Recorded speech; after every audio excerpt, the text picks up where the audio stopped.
An injured deer may limp for a short time, then return to the herd. A wild ape can survive strain, hunger, and weather, then move again with a steadiness that feels almost unreachable to many human bodies. Yet humans built medicine, shelter, and long life, and still often heal, regain strength, and recover slowly. What did other animals keep that the human body gradually traded away? And why do humans recover more slowly than other animals? To ask why humans recover more slowly than other animals, it helps to begin with a quiet correction. Recovery is not only the closing of skin, the easing of pain, or the passing of fever. Recovery is the return of a body to its ordinary place in the world.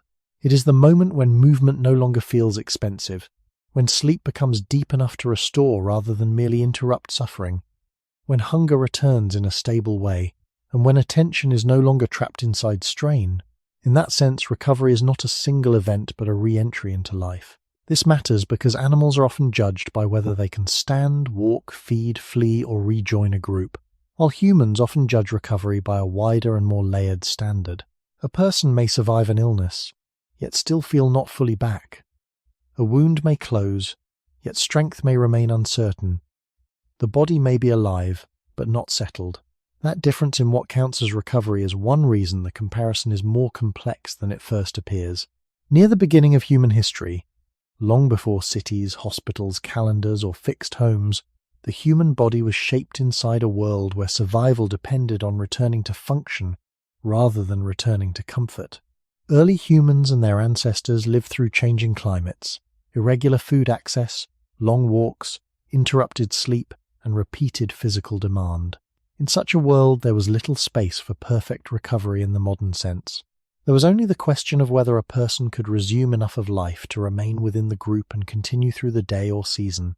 That old condition still matters, because the human body that exists now is descended from bodies that did not heal in isolation from their surroundings.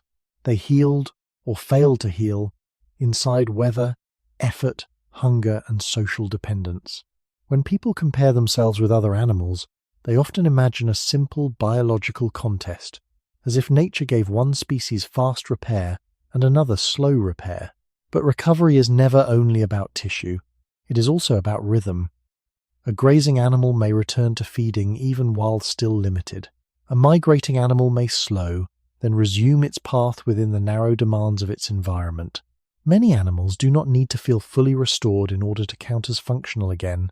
Their threshold for re-entry into ordinary life may be different from ours, not because their flesh is magical, but because their daily role is measured differently. Humans, by contrast, carry a more crowded form of recovery. The human body must often restore not just muscle and skin, but also fine movement, memory, attention, mood, social patience, and long periods of upright effort. Even without modern work or technology, this was already true in a deeper evolutionary sense. Humans are a cooperative species with long childhoods, extended learning, and complicated social bonds. To be well enough in a human group has rarely meant only being able to move. It has also meant being able to notice, remember, communicate, care, and endure. That makes human recovery broader, and anything broader can appear slower. The archaeological record quietly supports this wider view. Ancient skeletons sometimes show healed fractures, worn joints, tooth loss, and other signs that a person lived for years after serious bodily strain. These remains do not tell a dramatic story by themselves, and they do not allow us to invent thoughts or exact personal experiences, but they do reveal something important. Human life has long included long-duration repair, adaptation, and compensation. A body could be changed and still continue. A person could survive damage and remain part of a community. That does not mean recovery was easy. It means recovery in human history was often not a clean return to a previous state. It could be partial, social, slow, and deeply shaped by whether others helped carry the burden. This is one of the earliest clues in the whole question. Humans may seem slow to recover partly because our version of recovery has long included more than raw survival. It includes the reassembly of a whole way of functioning. This is also where the title begins to open without being answered too early. Other animals are not necessarily recovering inside a richer inner standard than humans. They may simply be returning to the core actions their ecological role demands. Humans, from very early in their story, lived inside a body that had to do more than persist. It had to rejoin a social world, manage a large brain, coordinate hands, voice, attention, and memory, and remain useful across a much wider range of tasks. When that kind of creature is strained, injured, underfed, or sick, recovery may naturally look slower because what must be restored is larger than it first seems. So before asking whether humans recover more slowly than other animals, it is necessary to ask a more careful question. Recover more slowly back to what? A useful way to continue this question is to notice how easily modern people confuse medical survival with full recovery. A person can leave danger behind and still feel far from restored. The body may no longer be in crisis, yet heaviness remains in the limbs, sleep does not bring real relief, attention drifts, and ordinary effort feels strangely costly. Many people know this feeling without needing dramatic illness to explain it. Recovery, in the human sense, often includes the return of steadiness, motivation, coordination, appetite, emotional calm, and trust in one's own strength. This wider field of expectations shapes the comparison with other animals from the very beginning. When a wild animal appears to recover quickly, what we usually see is not a complete restoration of every hidden system. We see a return to visible function. The animal can stand, feed, keep pace, avoid immediate danger, or resume a place within its group or territory. That is an important kind of recovery, but it is not the only kind. Humans also once lived closer to that older standard. Near the beginning of the human story, among early members of our lineage and much later among foraging populations, life did not offer a clean divide between being injured and being fully well. There was often only a shifting line between being able to continue and being unable to continue. The body learned to operate inside partial recovery because the environment gave little choice. Yet even there, human recovery was not identical to that of many other animals. A human being had to remain legible to others, keep up with group movement, remember places, read signals, share food, respond to children, and preserve social bonds. The burden of returning was not only muscular, it was social and cognitive as well. This begins to explain why the same word can hide two very different realities. If an antelope resumes grazing, the scene may suggest a swift recovery because grazing is visible. If a person can walk again but still feels mentally dulled, emotionally flattened, or physically fragile, human recovery is often judged incomplete because the human standard contains more layers. That does not make humans weaker by definition, and it does not mean animals do not suffer hidden strain. It means the comparison becomes unstable if we act as though all bodies return to life in the same way. Broadly accepted biology supports this caution. Mammals share many repair processes, from inflammation and immune defense to tissue remodeling and rest-dependent restoration. Humans are not outside these systems, but the human organism is unusual in how much daily life depends on fine coordination among body, brain, memory, mood, and social interaction. A creature can remain biologically alive while still not feeling humanly restored. That distinction matters because it has deep roots, not just modern ones. From early human origins onward, survival depended on an unusually flexible body joined to an unusually demanding nervous system. Hands had to grasp precisely, feet had to carry distance, eyes had to track detail, and attention had to remain sensitive to people, tools, and place. In this sense, the human body did not evolve simply to heal. It evolved to return to a complex pattern of participation. Archaeological evidence offers a quiet background to this idea. Skeletal remains from different periods show that humans often lived with healed injuries, repeated physical stress, and long-term wear rather than always returning to an untouched condition. Such remains cannot tell us exactly how pain felt or how long a person needed to regain daily ability, but they do show that human life has long included adaptation after damage, not merely perfect restoration. This is one reason the title of the video should not be rushed into a simple answer. Humans may seem to recover slowly, partly because the thing being restored is not narrow. It is a whole arrangement of movement, attention, effort, relationship, and rhythm. Many animals recover back into a role that is severe but simpler in its visible demand.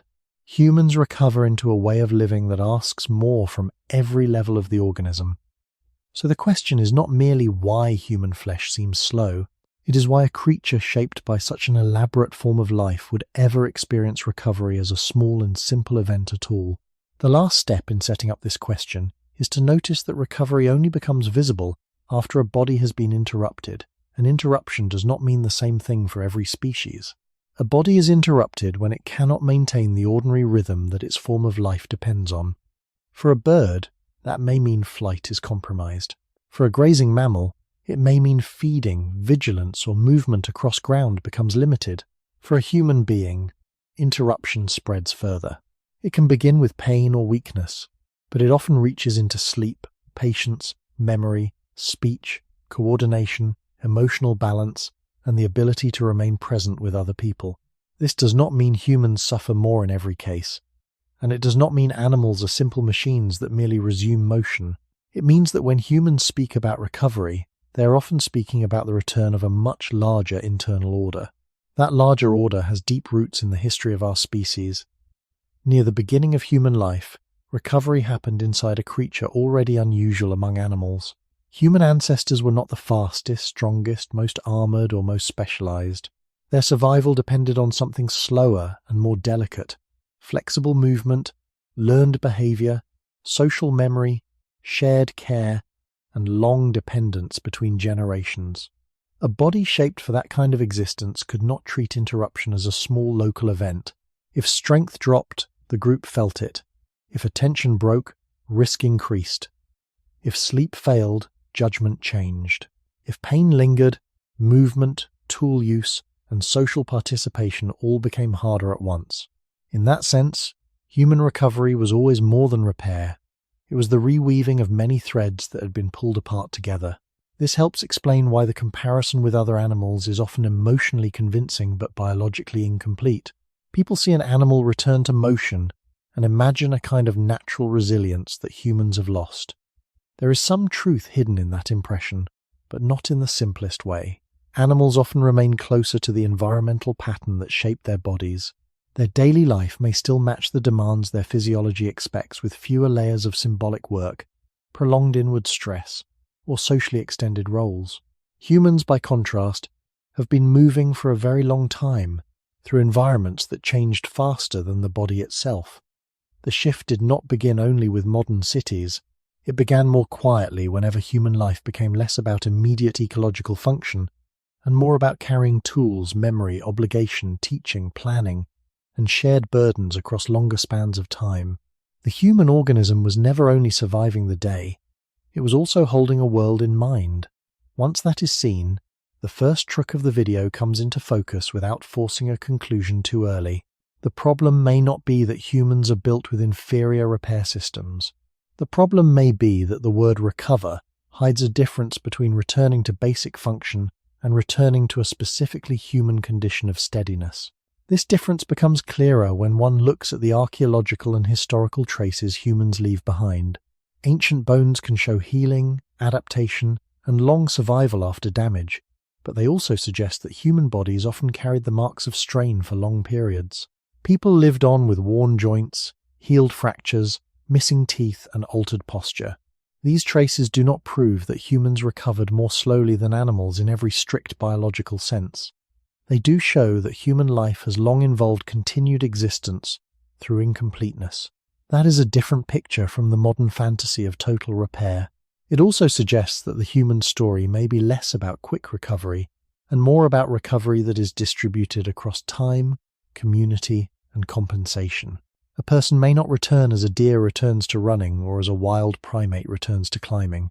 A person may return by adjusting, being supported, working around limitation, and slowly reorganizing the self. That pattern is not a modern defect. It may be a very old feature of what kind of animal a human being is. So by the end of this opening movement, the question has become more precise. Before asking why humans recover more slowly than other animals, it is necessary to understand that human recovery is unusually large, because human life itself has long been unusually layered. The body is not only trying to heal tissue, it is trying to restore a whole pattern of being that began near the start of our species, when survival already depended on much more than simply standing up again. When people imagine wild animals recovering, they often picture something simple and almost mysterious. A creature limps, rests, disappears into grass, shade, mud, or brush, and then seems to return with a force the human body rarely matches. That image can mislead, but it begins from a real observation. Many animals still recover inside conditions that remain close to the long pattern that shaped their species. Their light arrives at familiar hours. Their temperature changes with open air rather than sealed rooms. Their effort comes in forms their bodies have repeated across immense spans of time. Walking, waiting, feeding, climbing, crouching, grooming, migrating, hiding, nesting. Even when their world is harsh, it is often harsh in recognizable ways. The challenge is not that nature is gentle. It is that the demands placed on the body still belong to an older grammar of life. This matters because recovery is never separate from the setting in which it happens. A body does not heal in theory. It heals somewhere. It heals inside a pattern of light, sound, pressure, movement, rest, food, threat, and social proximity. Near the beginning of the human story, our ancestors also lived inside that kind of total environment. They did not step out of the world to recover. They remained inside wind, changing ground, cold nights, daylight movement, and the presence of others. Early human recovery, therefore, happened within a setting that constantly pressed the body, but it also pressed it in ways the body had been shaped to expect. The same was true, and still is true, for many other animals. A hoofed animal does not need to invent a new routine after strain. A primate does not need to decide when to stop reading, when to silence noise, or when to remember to rest. Its life may be difficult, but its rhythm is not split between ancient physiology and artificial habits. That split is one of the quiet background conditions of human recovery, and many animals are less divided by it. This does not mean animals enjoy perfect alignment with their world. Drought, injury, predation, parasites, and scarcity can destroy them with great indifference. But when recovery is possible, it often unfolds inside a familiar ecological frame. Sleep comes in a setting the nervous system has not spent generations trying to reinterpret. Movement returns through actions already built into daily survival. Feeding resumes not as a nutritional theory but as direct behavior. Rest and exertion are not always balanced, but they remain legible to the body. In that sense, an animal may appear to recover quickly because it returns to the very pattern that shaped its capacities in the first place. The human case slowly drifted away from that condition. Yet at the deep beginning, humans were not so different. For most of human history, the body still lived outdoors or near outdoors, slept according to darkness more than clocks, walked across uneven land, carried weight by hand, and remained closely tied to the timing of weather, season, and group need. The human organism was built there, not in the protected stillness that many people now call normal. That is why the comparison with other animals becomes useful at this point in the video. The question is not whether animals possess some magical repair that humans lost all at once. The question is whether animals still recover inside environments that ask them to be what they already are, while humans increasingly recover inside environments that interrupt rather than support older bodily rhythms. A wolf lying still after exertion is not choosing among competing forms of rest. A grazing animal rising and lowering its head through the day is not fighting against a schedule abstracted from light and hunger. Many species remain enclosed within a continuity between body and world. Humans, by contrast, have spent a long stretch of history loosening that continuity. Before reaching modern life, the separation had already begun through settlement. Storage, repeated labor, and environments shaped more by human design than by direct ecological demand.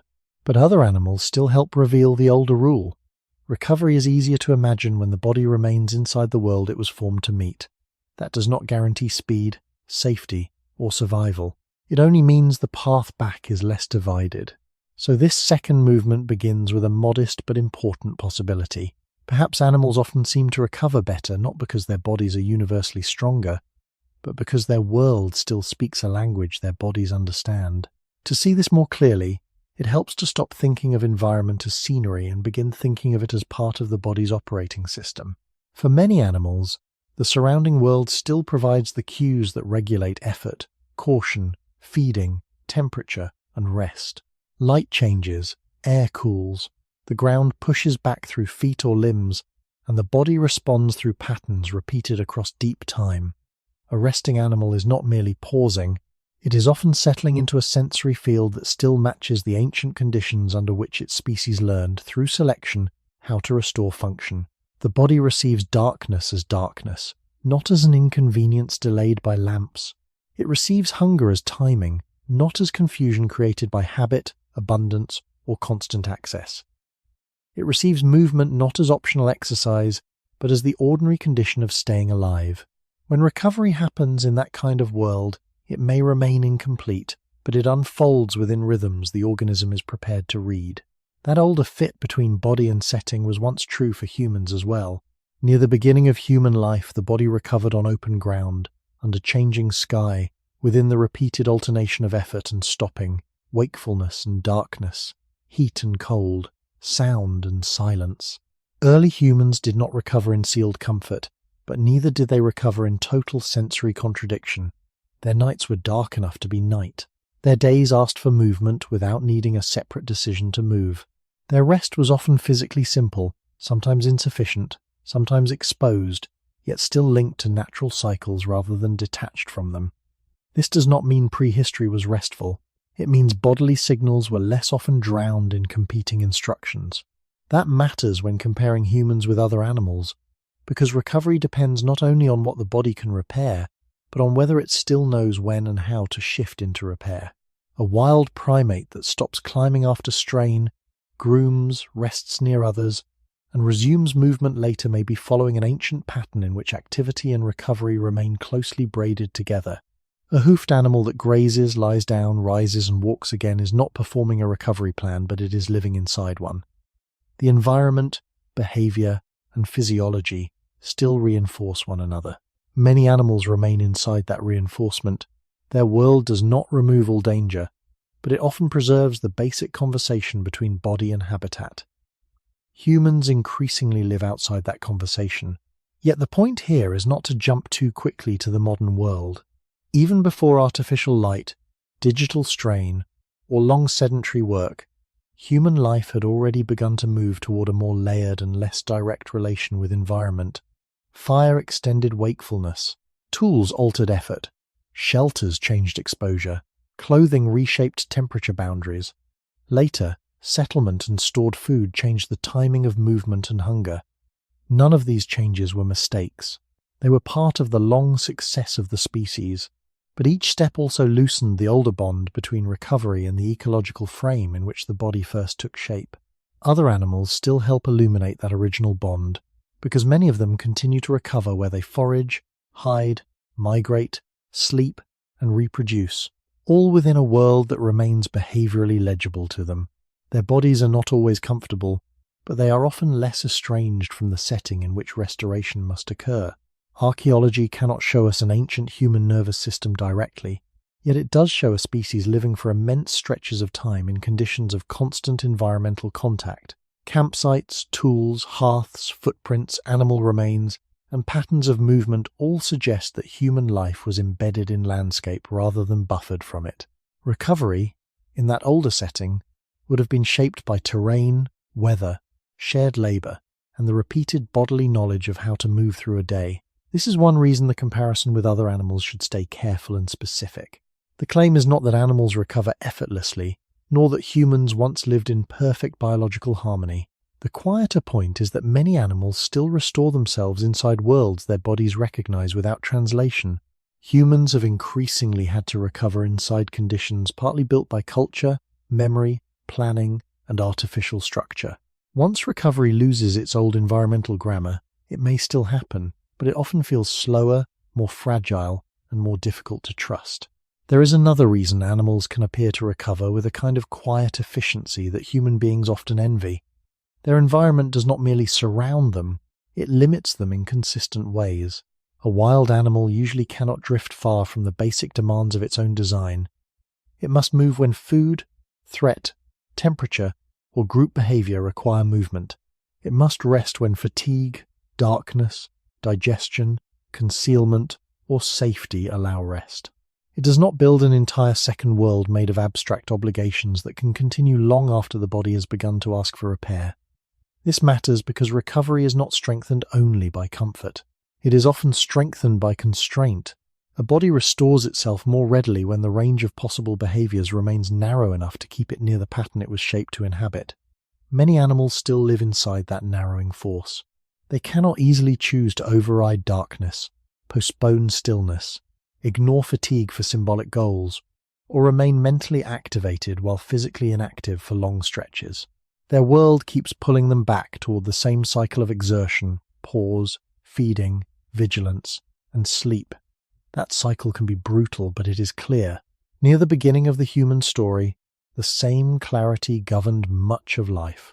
Early humans did not experience nature as a peaceful retreat, but they were held inside a structure that repeatedly returned the body to direct negotiation with land, climate, hunger, and movement. A day was measured less by abstract sequence than by changing light, available food, shifting temperature, and the needs of the group. In such a world, recovery could not be separated from ordinary life, because ordinary life itself contained the alternation between strain and restoration.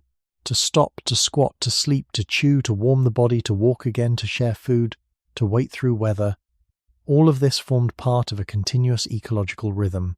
Other animals still live within versions of that continuity. Even when injured or weakened, many species return into a world that does not ask them to split themselves between bodily state and symbolic duty. A deer does not need to appear composed while internally depleted. A primate does not continue a schedule after its body has lost the conditions that support clear attention.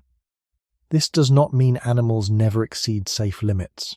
It means their limits are enforced by direct surroundings more than by invented structures. Humans slowly became different. That difference should not be treated as simple decline, because it is bound to the very traits that made human life expansive. Language, memory, planning, cooperation across time, and the ability to create tools and institutions allowed humans to survive in ways no other animal could. Yet those same capacities also opened a gap between bodily need and lived routine.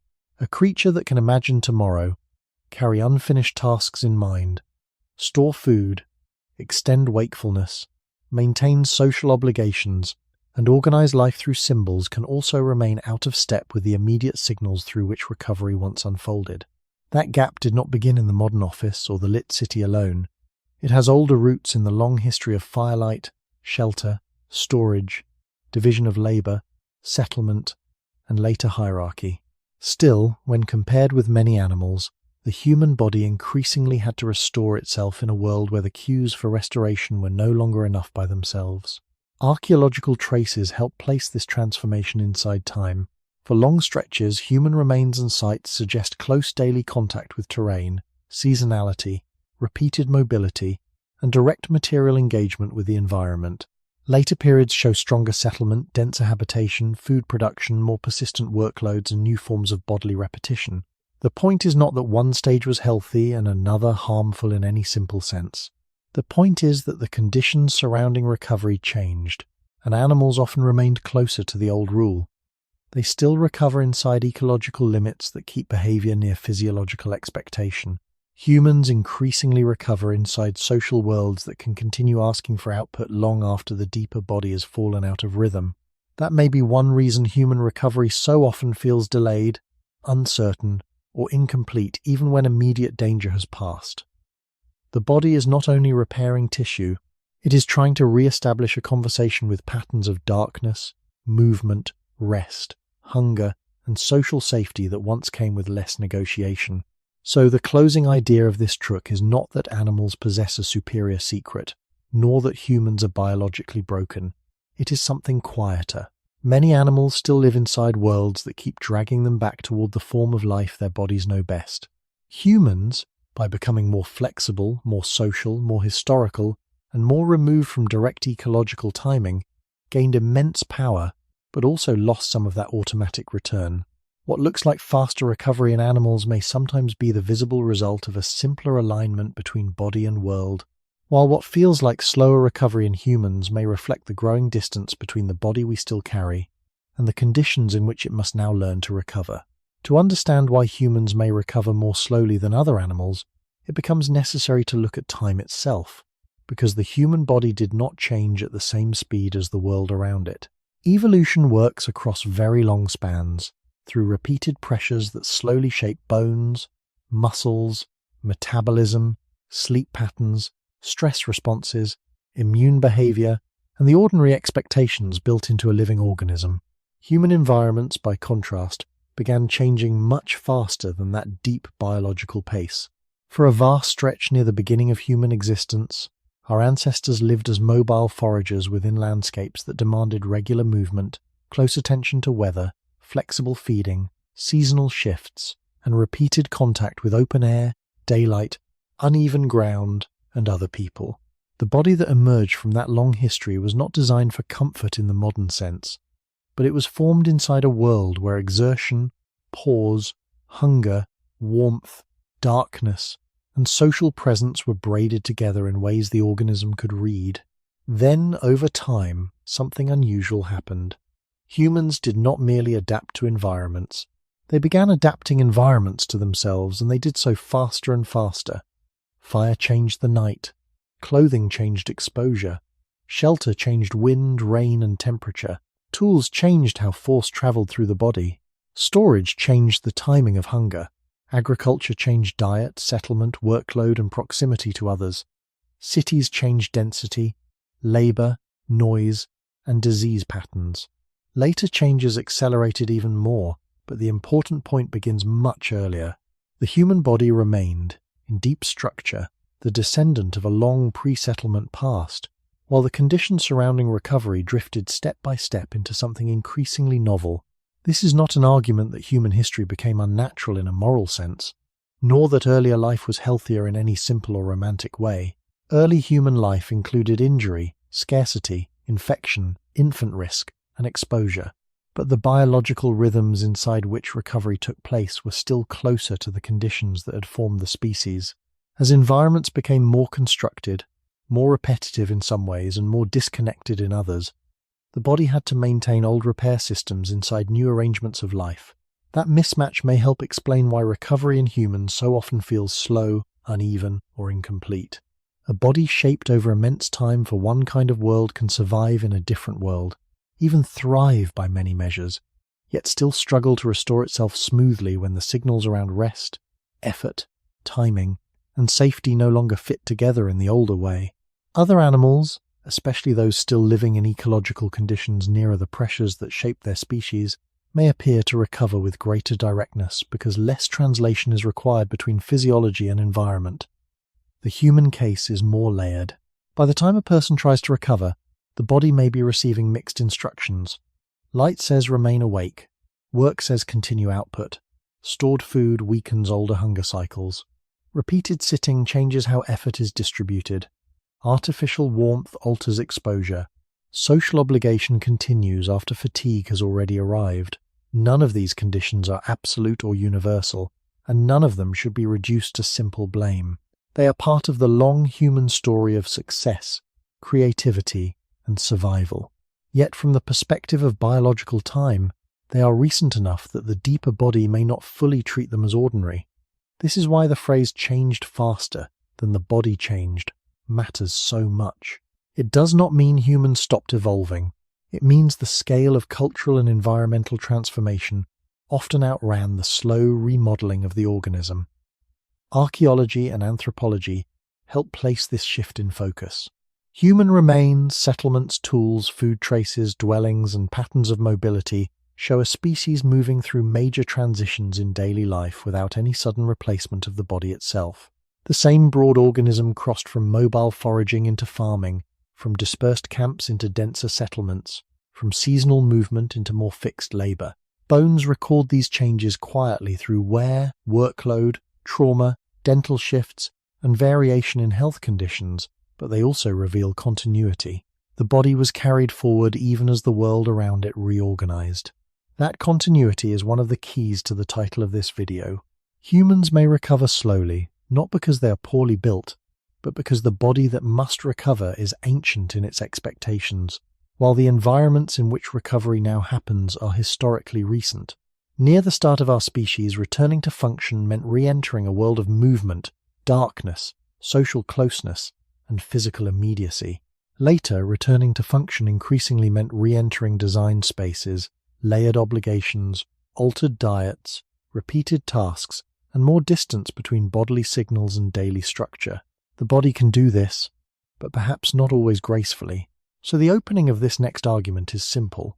Before deciding that human recovery is weaker than animal recovery, it may be wiser to ask whether humans are trying to recover with a Stone Age body inside a world that began changing far more quickly than evolution ever promised to follow. This difference in pace becomes easier to see when attention shifts from single events to repeated patterns across generations. A human body is not designed for one lifetime alone. It carries the weight of many past environments, shaped by pressures that acted again and again across long stretches of time. Those pressures favored bodies that could walk long distances, adjust to irregular food, sleep in changing conditions, and remain responsive to shifting danger and opportunity. Recovery in that context was never separated from life itself. It happened while moving, while resting briefly, while sharing food, while waiting through weather, while staying close to others. It was distributed across the day rather than reserved for a protected period. When environments began to change more rapidly, the body did not receive the same kind of repeated signals across generations.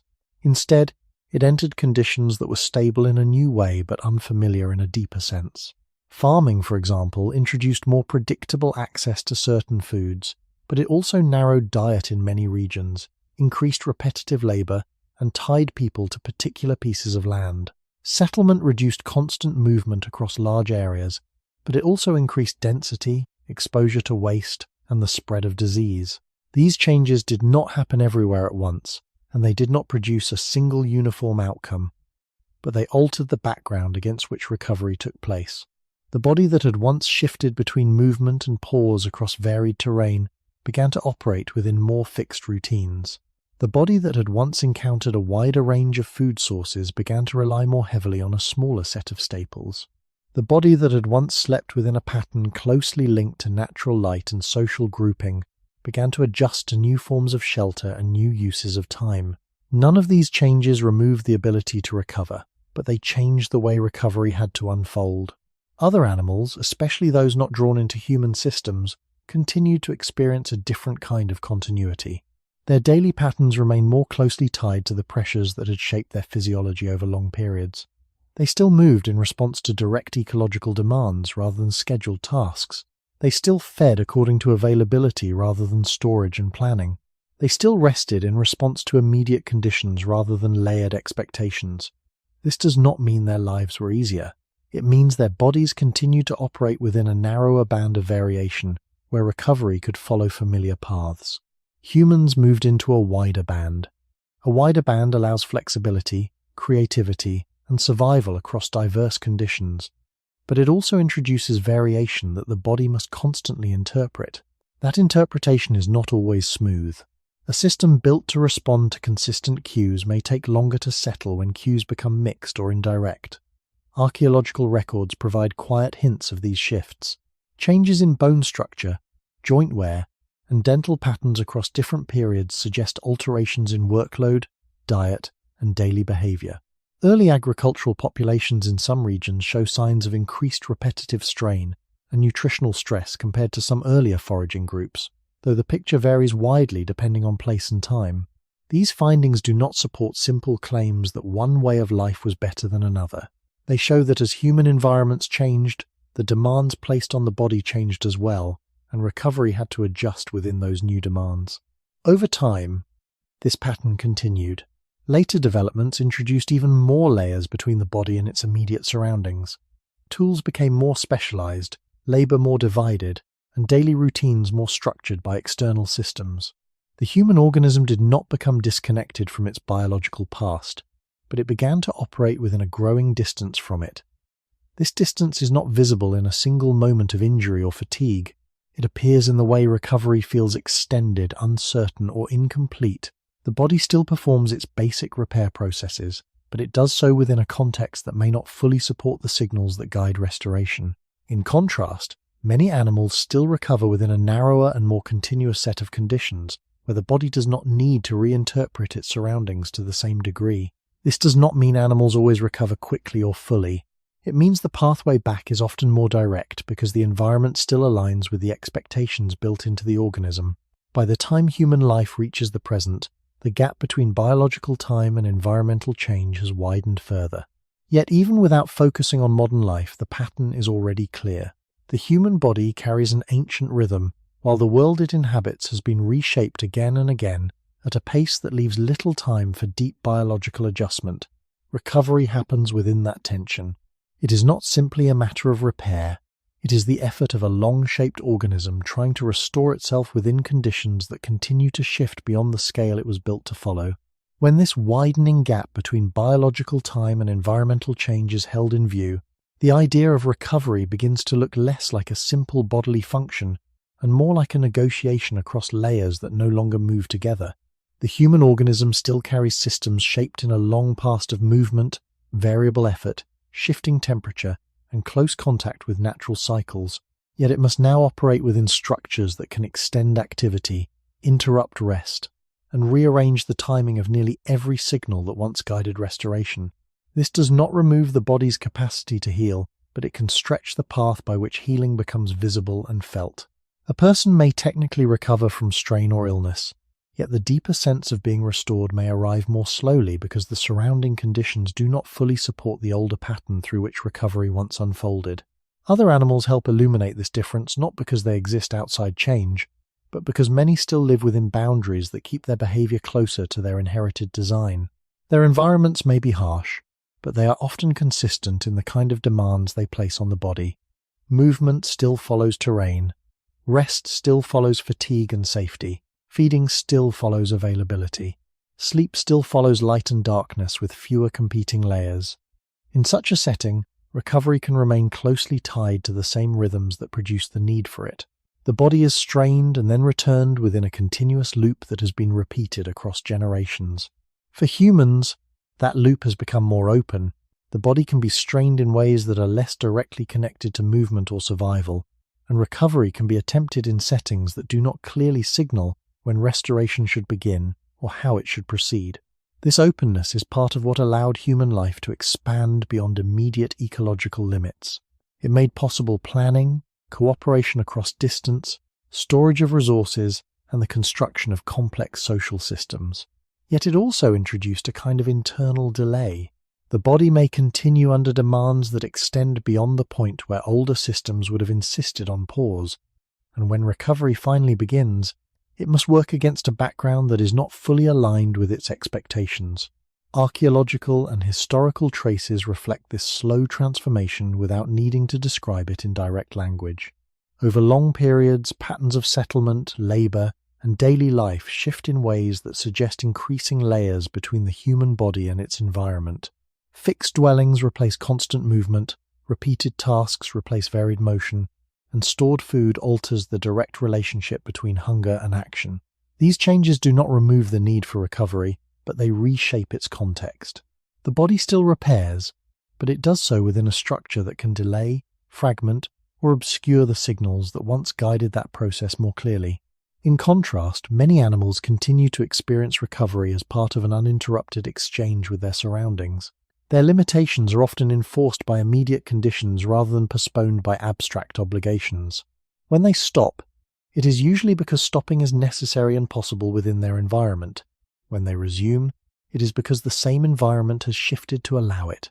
This does not guarantee full restoration, but it maintains a direct link between strain and return. The human situation is less direct. The body may need to recover, but the surrounding system may not fully yield to that need. As a result, recovery can feel extended not only because of internal processes, but because the path back is no longer clearly marked by the world itself. This leads to a quieter interpretation of the original question. Humans may appear to recover more slowly than other animals, not because their bodies have lost a fundamental ability, but because the coordination between body and environment has become more complex. The organism still carries patterns formed near the beginning of its history, while the conditions in which those patterns must operate have continued to change. Recovery, in this sense, becomes an effort to bring together systems that no longer align as easily as they once did. It is not simply the closing of a wound or the easing of fatigue. It is the gradual re-establishment of a relationship between the body and a world that has moved ahead at a different pace. Another layer of this question appears when attention turns from the individual body to the group, because human recovery has rarely been a solitary process. Many animals rely on their own capacity to endure, withdraw, and return, even when they live within social structures. A wounded or weakened individual may fall behind, hide, or reduce activity until it can move again within the limits of its own strength. In some species, the group offers protection or proximity, but the primary burden of recovery remains within the individual organism. Humans developed along a different path. Near the beginning of the human story, survival was deeply tied to cooperation, shared knowledge, and extended care. A person did not only recover back into a physical role, but into a network of relationships that could support, slow, or reshape that process. This difference does not make human recovery easier or harder in a simple way. It makes it broader and more dependent on conditions beyond the body itself. Archaeological traces provide careful hints of this pattern. Some human remains show individuals who lived for extended periods with injuries or conditions that would have made independent survival difficult. Healed fractures, signs of limited mobility, and evidence of long-term physical stress suggests that these individuals were not simply left behind. They were, at least for a time, supported by others. This does not allow us to imagine specific acts of care or to assign detailed intentions to past people, but it indicates that human life often included a shared response to vulnerability. Recovery, in such a setting, was not only a matter of internal repair, it was also a matter of whether the group could absorb the temporary or lasting limits of one of its members. That social dimension changes the meaning of recovery itself. A person may remain physically limited and still continue within the group. A person may regain some abilities while relying on others for tasks that were once individual. Recovery becomes distributed. It stretches across relationships, time, and shared effort rather than returning cleanly to a single point of independence. This pattern can make human recovery appear slower when compared to animals, but it may also reveal a different kind of strength. The human organism evolved not only to repair itself, but to remain viable within a community even when repair was incomplete. This is closely tied to other well-established features of human life, such as long childhood, extended learning, and the survival of individuals beyond their most physically active years. A species that depends on knowledge, memory, teaching, and cooperation cannot treat injury and weakness in the same way as a species that relies primarily on immediate physical performance. The threshold for returning to life is not defined only by speed or strength. It is defined by the ability to continue participating in shared activity over time. Other animals may appear to recover quickly because their return is measured by visible function within a narrower range of tasks. Humans may seem slower because their return involves re-entering a wider set of roles that include not only movement, but also communication, coordination, attention, and social presence. This does not imply that human life is always more demanding in every situation. It suggests that human recovery operates across more dimensions. Each of those dimensions may restore at a different pace. The body may heal while the mind remains unsettled. Strength may return while endurance remains low. Movement may resume while confidence lags behind.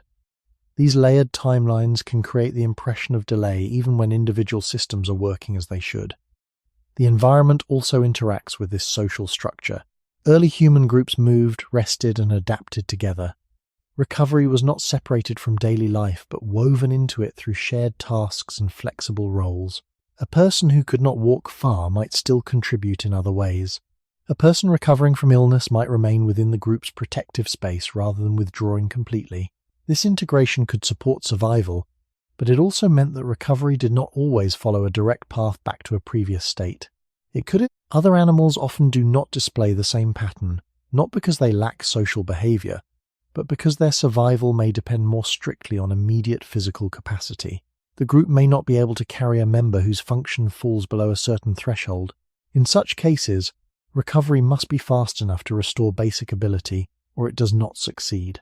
Humans, by contrast, developed a system in which recovery could extend over longer periods because the group could compensate. This extension can look like slowness when viewed from outside, but it may also be part of a different strategy of persistence. The question then becomes more subtle. When humans seem to recover more slowly than other animals, is that always a sign of weaker repair? Or could it reflect a form of life in which recovery is allowed to take longer because survival does not depend on immediate return to full function? The social nature of human recovery does not only change how long it takes, it also changes how recovery is measured from the inside. In many animals, recovery is closely tied to a visible threshold. If the body can move, feed, and remain within its environment without immediate failure, the process is often considered sufficient. There may still be pain, weakness, or limitation, but these do not always prevent the animal from returning to its basic role. In humans, the threshold is often less clear.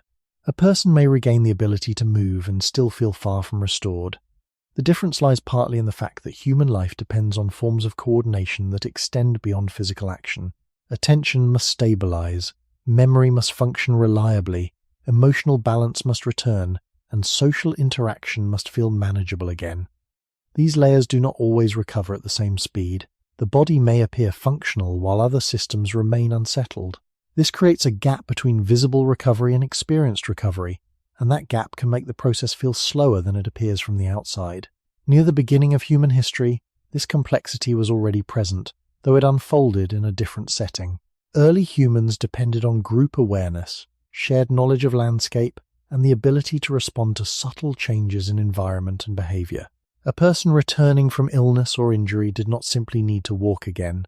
They needed to rejoin a network of perception and cooperation.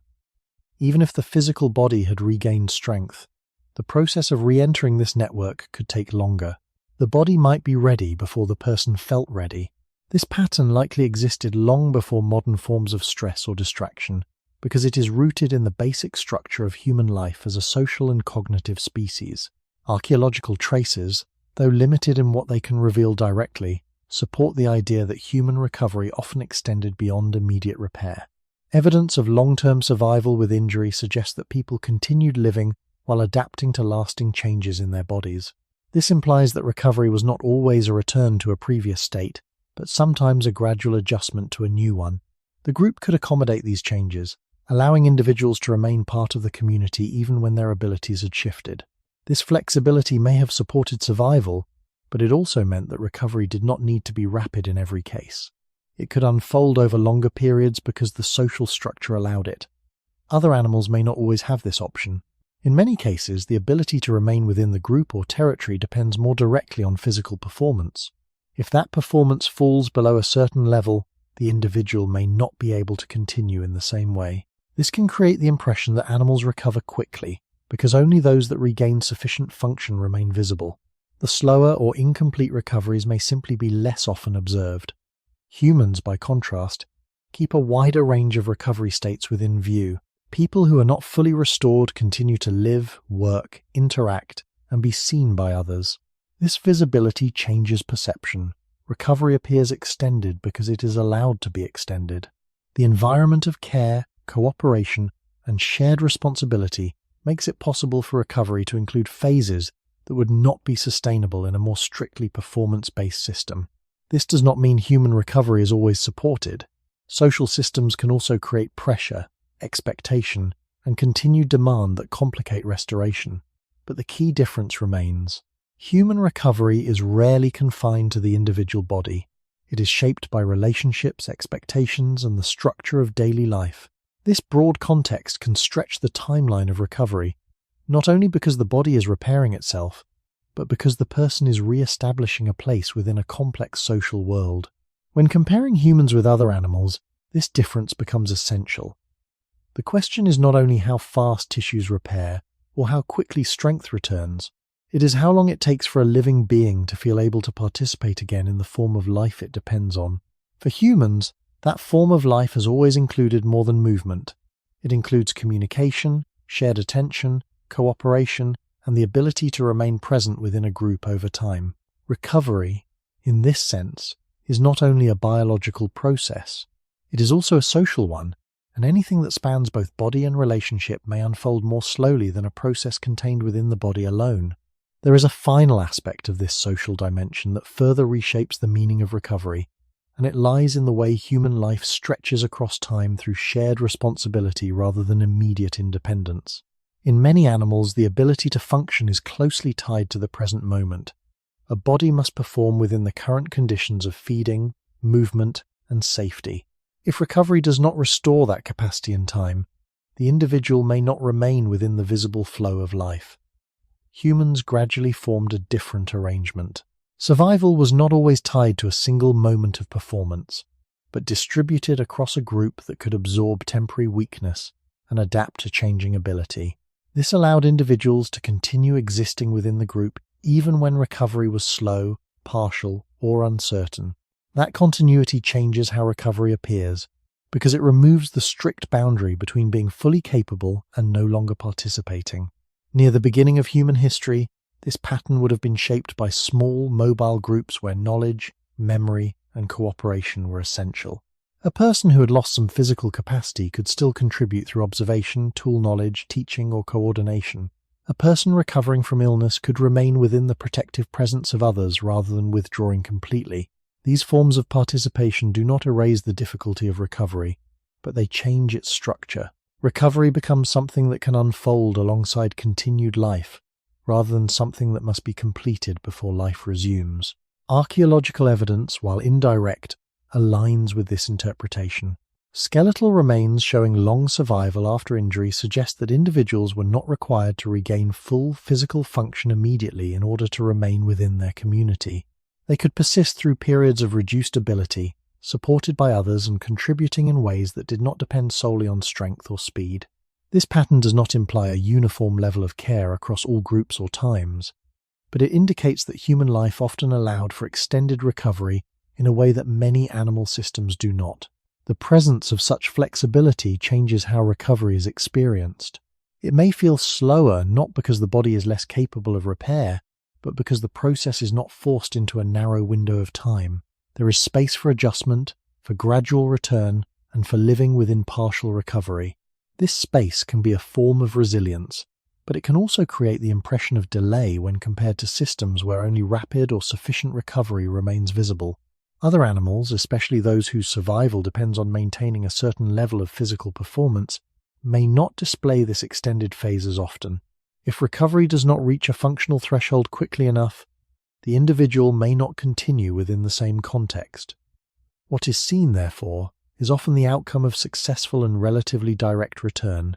Humans, by contrast, continue to exist and be observed across a broader spectrum of recovery states.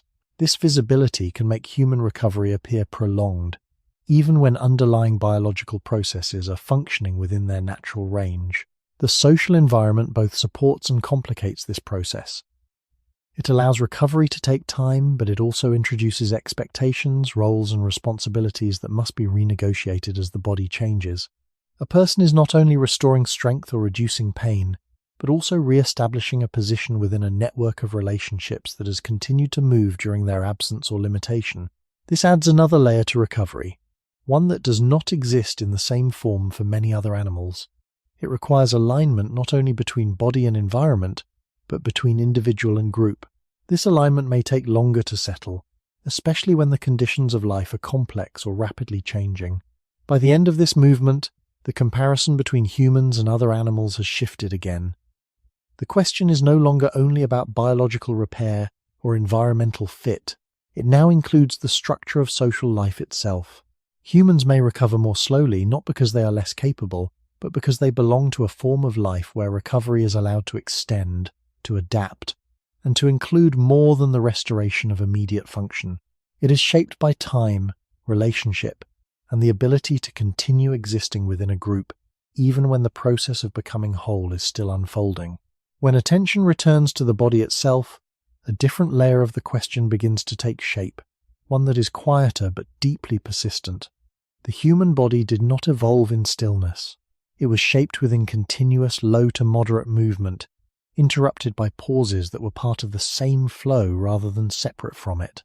Walking, crouching, lifting, carrying, reaching, and shifting weight across uneven ground formed a baseline condition of life. Rest did not always mean complete inactivity. It often meant a change in posture, a slowing of pace, or a brief withdrawal before movement resumed again. In such a system, recovery was not reserved for a distinct period. It was woven into the rhythm of action itself. This matters because the body's internal processes respond not only to damage or fatigue, but also to patterns of use. Muscles, joints, circulation, and even aspects of the nervous system adjust to repeated forms of movement and repeated forms of rest. Near the beginning of human history, these patterns were shaped by environment rather than by choice. The ground was rarely flat. The distance between resources required travel, and the absence of fixed seating meant that the body rarely settled into a single position for long. Movement varied in direction, intensity, and duration, and this variation may have supported a kind of ongoing adjustment within the body. Recovery, in this context, could happen in small increments throughout the day, rather than being postponed until a separate moment of rest. Other animals still display versions of this pattern. A grazing animal does not remain motionless for long stretches, nor does it rely on a single form of exertion followed by complete inactivity. It alternates between feeding, standing, lying down, rising again, and moving across space in a way that distributes effort. A primate shifts between climbing, sitting, grooming, and resting, often maintaining a balance between activity and pause that does not require a clear boundary between work and recovery.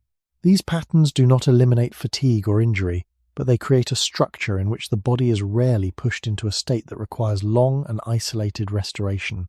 Humans, over time, began to move away from this continuous rhythm. The change did not happen all at once, and it did not begin only in modern life. As tools, shelters, and later settled environments became more common, the body encountered new forms of repetition and new forms of stillness. Certain tasks required sustained effort in a single posture. Other aspects of life allowed extended periods of minimal movement. The alternation between varied motion and brief rest began to shift toward longer blocks of activity followed by longer blocks of inactivity. This change does not imply that human life became easier or more difficult in a simple sense. It means the pattern through which the body managed effort and recovery became less distributed. Instead of adjusting continuously, the body increasingly needed to transition between distinct states. Recovery, in such a system, may require more time because it is no longer embedded within every movement. It becomes something that must be entered deliberately after strain has already accumulated. Archaeological evidence supports the idea that patterns of movement changed across different periods.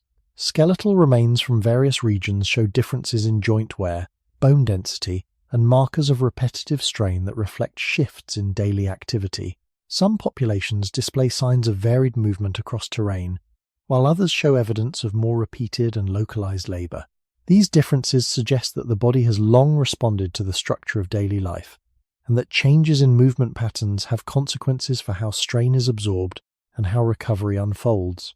Other animals often remain closer to the older pattern of distributed effort.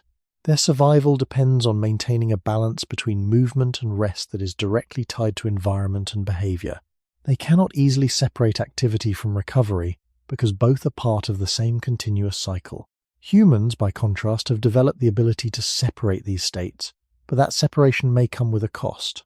When movement becomes limited or repetitive, and rest becomes isolated rather than integrated, the body may need longer periods to restore the balance that was once maintained more gradually. This does not mean that returning to earlier patterns would remove all difficulty. It means that the human body still carries an expectation of variation, of frequent low-level movement, and of rest that emerges naturally from that movement. When those conditions are reduced or reorganized, recovery may feel slower because the process is no longer supported throughout the day. It must occur in larger, more concentrated intervals, and the transition into those intervals may not always align with the body's internal timing. This adds another layer to the original question. Humans may seem to recover more slowly than other animals, not only because of social structure or environmental change, but also because the basic rhythm of movement and rest has shifted away from the pattern in which recovery was once continuously maintained. A closer look at rest itself reveals another quiet shift that may shape how recovery feels in the human body. Rest is often imagined as the absence of movement, but for most of human history it was not a complete withdrawal from activity. It was a change in intensity, posture, and attention.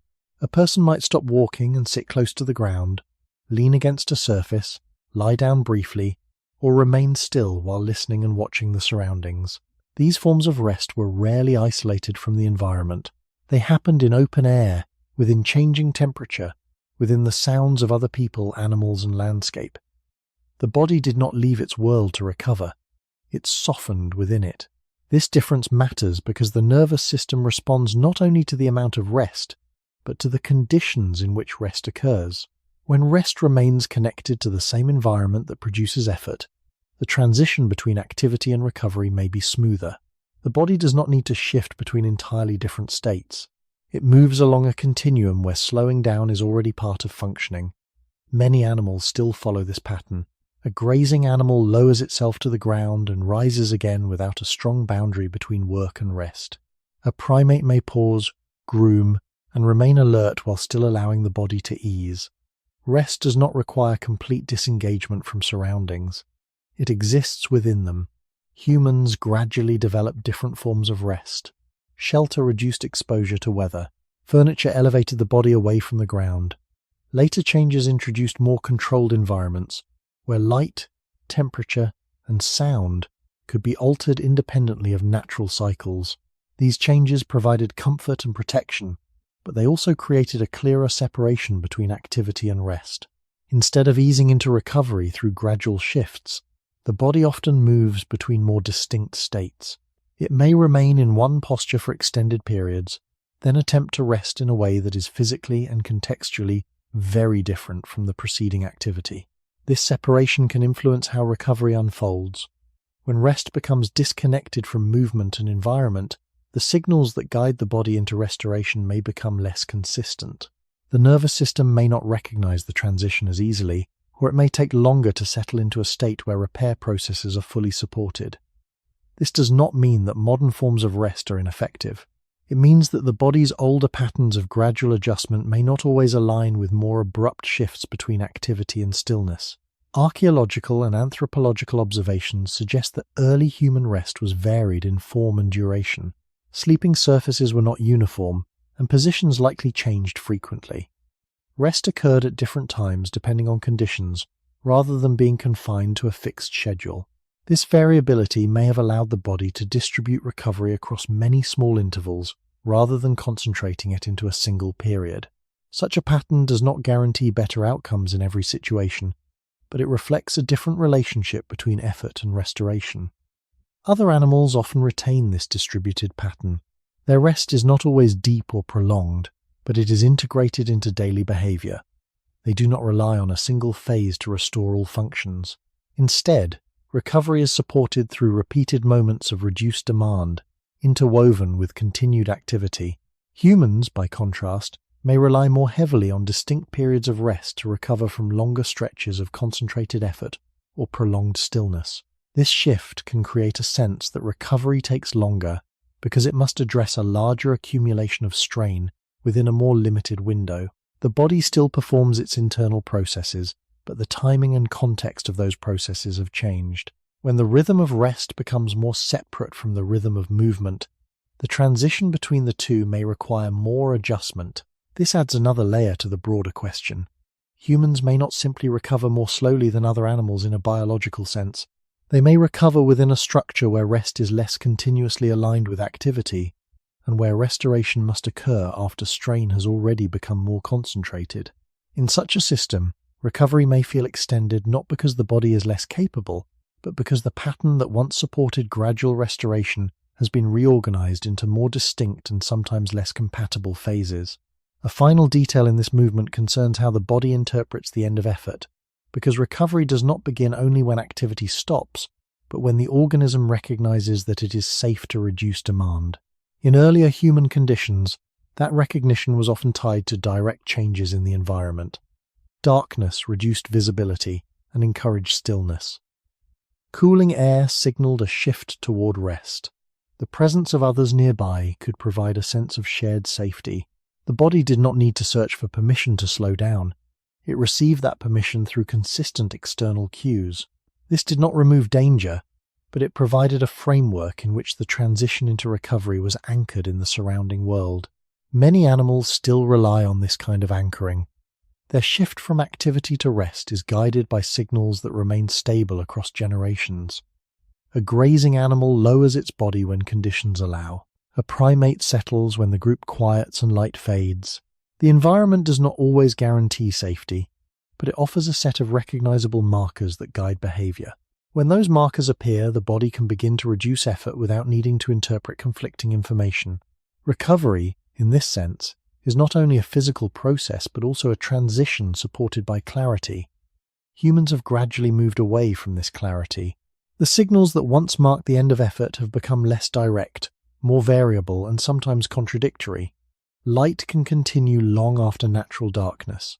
Activity can persist regardless of fatigue. Social and symbolic demands can extend beyond the point where the body would normally shift into rest. The organism is still capable of recovery, but it may not always receive a clear indication of when to begin.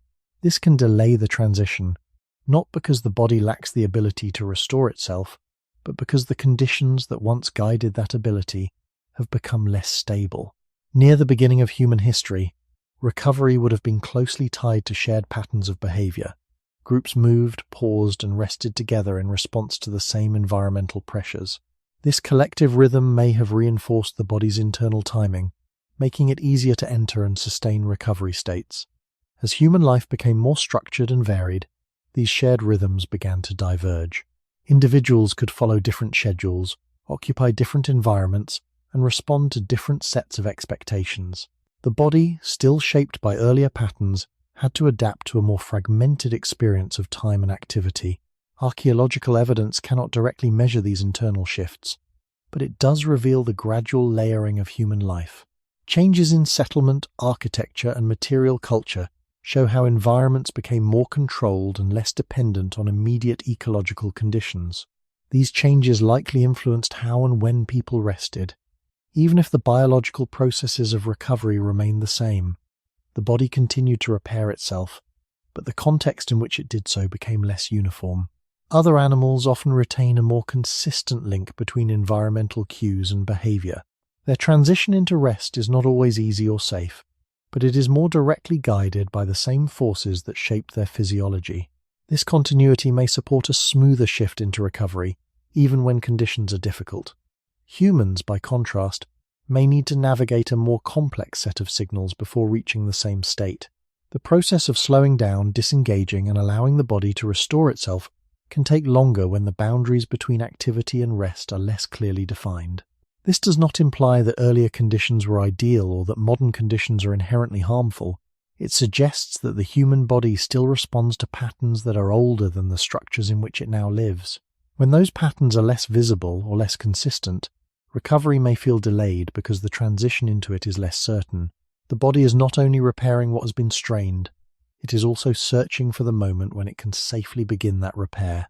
This search, shaped by the changing relationship between organism and environment, may be one of the quieter reasons why human recovery can appear slower than that of other animals. A different kind of explanation begins to appear when attention turns inward to how the human body uses its energy. Because recovery is not only about what is repaired, but also about what must be sustained at the same time. The human organism carries a set of demands that are unusual in combination. It must maintain basic functions shared with other mammals, such as circulation, temperature balance, immune defense, and tissue repair, while also supporting a nervous system that remains highly active across waking life and even into sleep. This nervous system is not only reactive, it is continuously processing memory, anticipation, social signals, language, and the fine coordination of movement. These processes do not stop when the body is tired, and they do not always pause when recovery is needed. They continue to draw from the same pool of resources that repair depends on. Near the beginning of human history, this balance was already present, though it existed within a different rhythm. Early humans relied on awareness, planning, and cooperation to navigate their environment. The brain played a central role in survival, guiding movement across terrain, tracking animals, remembering locations, and maintaining social bonds. At the same time, the body faced physical demands that required strength, endurance, and flexibility. Recovery, in such a context, had to support both the restoration of tissue and the continued function of a complex nervous system. This dual demand did not begin in modern life. It is part of the deeper structure of being human. Other animals also use energy for both body and brain, but the balance can differ in important ways. Many species rely more heavily on immediate physical performance within a narrower behavioral range. Their nervous systems are well adapted to their ecological roles, but they may not sustain the same level of continuous internal processing that characterizes human experience. This does not mean that animal brains are simple or inactive. It means that the human pattern includes an extended form of cognitive and social activity that remains active, even when the body would otherwise benefit from reducing demand. This difference may influence how recovery feels and how long it takes. When the body begins to repair after strain or illness, it must allocate resources across multiple systems. Tissue repair requires energy, but so does maintaining attention, regulating emotion, and sustaining social interaction. If these demands continue without reduction, the resources available for repair may be distributed more thinly. The body still heals, but the process may unfold more gradually because it is not occurring in isolation. It is part of a broader system that remains active.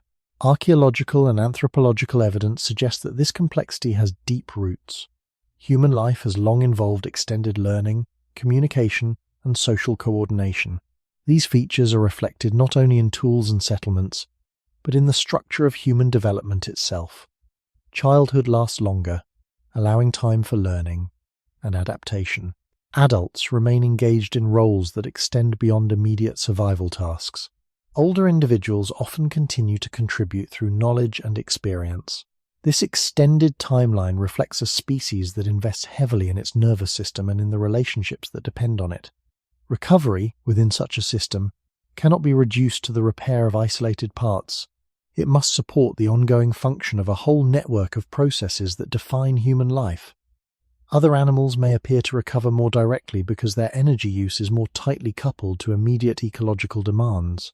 When activity decreases, energy can be redirected more fully toward repair. Humans, by contrast, may continue to expend energy on internal processes even during periods of rest. Thought, memory, and social awareness do not always diminish in proportion to physical stillness. This can create a situation in which the body is attempting to restore itself while still supporting a high level of internal activity. The result may not be visible as a failure of repair, but as a sense that recovery is taking longer than expected.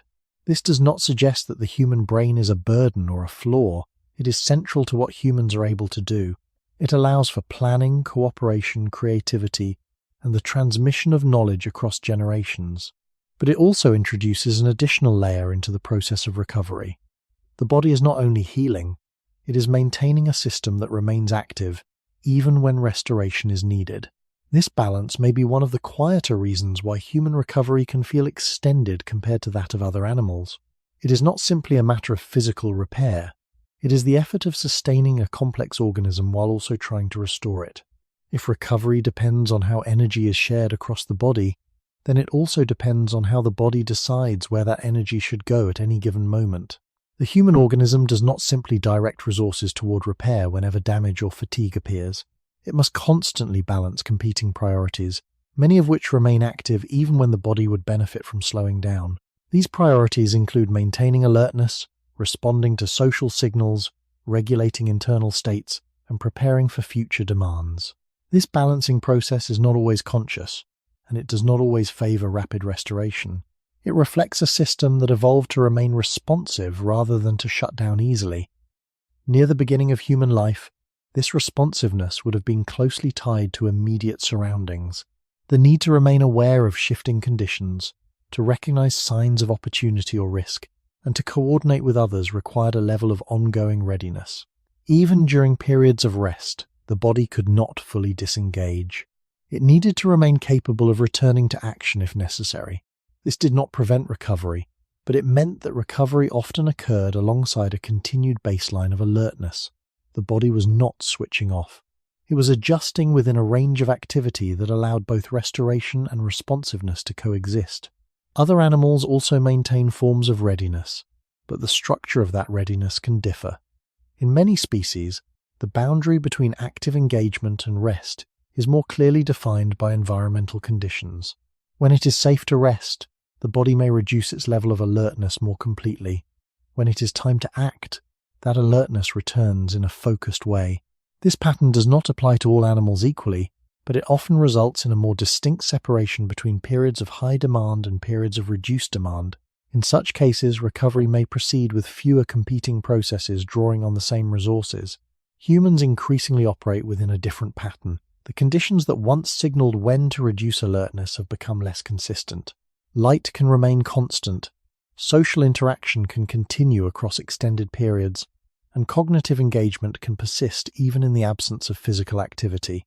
The body, still shaped by earlier conditions, must interpret these signals and decide how to allocate its resources. This interpretation is not always straightforward. When signals are mixed or prolonged, the body may maintain a level of readiness that competes with the processes of repair. This does not stop recovery, but it can slow its progression by dividing attention and energy across multiple systems. Archaeological and anthropological perspectives suggest that this tension between responsiveness and restoration is not entirely new. Human life has long required the ability to remain aware and adaptable. However, the range and intensity of demands have expanded over time. Early humans faced variability in environment and social interaction, but these were grounded in immediate conditions. Later developments introduced more abstract and extended forms of engagement, which could continue independently of physical context.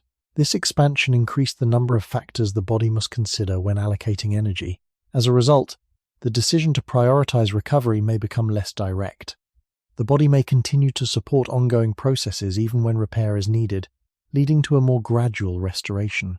Other animals, especially those living within more stable ecological patterns, may experience fewer such conflicts. Their bodies can shift more decisively between states of activity and rest, allowing recovery to proceed with greater focus. Humans, by contrast, may remain partially engaged across multiple systems, even during periods intended for recovery. This partial engagement can create a sense that restoration is incomplete or delayed, even when biological repair is occurring. The issue is not that the body lacks the ability to heal. It is that the context in which healing takes place includes ongoing demands that are not easily set aside. This adds another dimension to the broader question. Humans may appear to recover more slowly than other animals because their bodies are continually negotiating how to distribute energy across competing needs. Recovery is not only a matter of repair, but of prioritization, and prioritization becomes more complex in a system that must remain responsive across many layers of experience. The human organism does not simply choose to recover. It must find a way to do so while still maintaining the functions that allow it to remain connected to its environment and to others.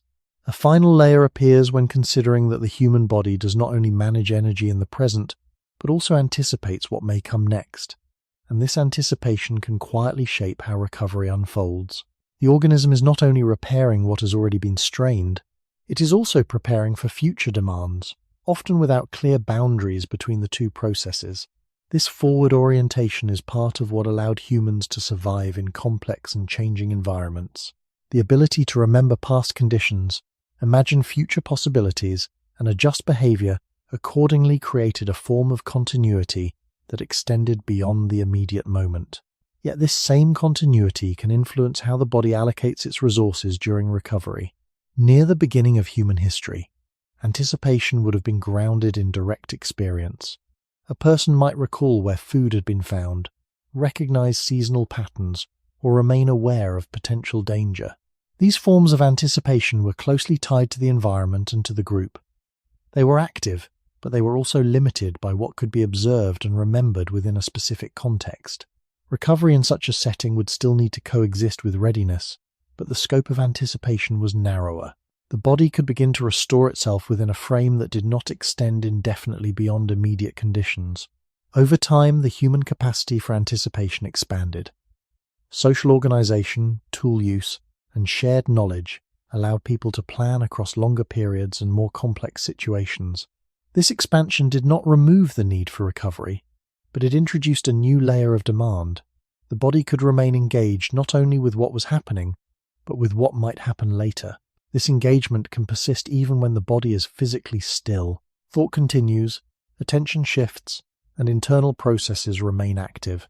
These processes draw on the same resources that support repair: and they may not always reduce in intensity when recovery would benefit from a quieter internal state. Other animals also anticipate to some degree, but their anticipation is often more tightly bound to immediate ecological cues. A predator may prepare to hunt, a prey animal may remain alert to movement, but these states are usually linked to present conditions rather than extended abstract scenarios. When those conditions change, the body can more readily shift into a different mode. This does not eliminate stress or fatigue, but it may allow clearer transitions between engagement and restoration. Humans, by contrast, may carry forms of anticipation that are less directly tied to immediate surroundings. The body can remain partially oriented toward future demands even when those demands are not physically present. This orientation does not prevent recovery, but it can influence its pace. The organism may continue to allocate energy toward maintaining readiness for what might come, rather than directing all available resources toward repair. Archaeological and anthropological perspectives suggest that this capacity for extended anticipation developed gradually alongside other features of human life. Evidence of planning, tool production, and coordinated activity indicates that humans were not only responding to their environment, but also shaping their actions in relation to expected outcomes. This ability supported survival and adaptation, but it also increased the range of internal processes that remain active across time. Recovery, within such a system, becomes part of a broader field of activity rather than a separate phase. The body does not simply stop one function to begin another. It continues to manage multiple layers at once. This may contribute to the sense that recovery is slower or less complete, even when underlying biological repair is occurring as expected. The organism is not only healing, it is also sustaining a pattern of anticipation that extends beyond the present moment. This pattern does not need to be intense or conscious to have an effect. Even a low level of ongoing readiness can shape how energy is distributed across the body. Other animals may experience fewer such extended demands, allowing recovery to proceed within a more contained frame. Humans, by contrast, may carry a wider horizon of expectation that remains active during periods of rest. This does not make recovery impossible, but it can make it more gradual. The body is not only closing what has been opened, it is also holding itself ready for what has not yet arrived. Another way to approach the question of recovery is to look not at the living body, but at what remains after it, because the archaeological record preserves a slower kind of evidence. Bones do not tell stories in words, and they do not reveal thoughts or feelings, but they hold traces of strain, injury, and survival across time. When these traces are examined carefully, they show that human recovery has rarely been clean, fast, or complete in the way it is often imagined. Instead, they reveal a pattern of endurance, adaptation, and continued life alongside physical limitation. Some skeletal remains display fractures that healed long before death. Others show joints worn by repeated use, teeth lost years before a person died, or signs of stress that suggest long-term physical demand. These marks do not prove that recovery was slow in every case, but they do suggest that recovery often extended across long periods. The body did not always return to its original condition. It adjusted, compensated, and continued. This pattern is important because it shifts the focus from speed to continuity. In many animals, survival depends on regaining sufficient function within a relatively short window. If that threshold is not reached, the individual may not continue in the same way, and the slower or incomplete recoveries are less often preserved in the visible population. In humans, the archaeological record shows something different. Individuals who experienced significant physical change often remained part of their group for extended periods. This implies that recovery was not only about returning to a previous state, but about finding a way to live within a changed body. Near the beginning of human history, this capacity for adaptation would have been closely tied to social structure. A person with limited mobility might still contribute through observation, tool knowledge, or participation in group activities that did not require full physical strength. The group could adjust its behavior to include individuals who are not fully restored. This does not mean that all individuals were supported equally, or that recovery was always successful. It means that the human pattern allowed for a wider range of outcomes between full recovery and complete loss. This range is visible in the archaeological record as variation rather than uniformity.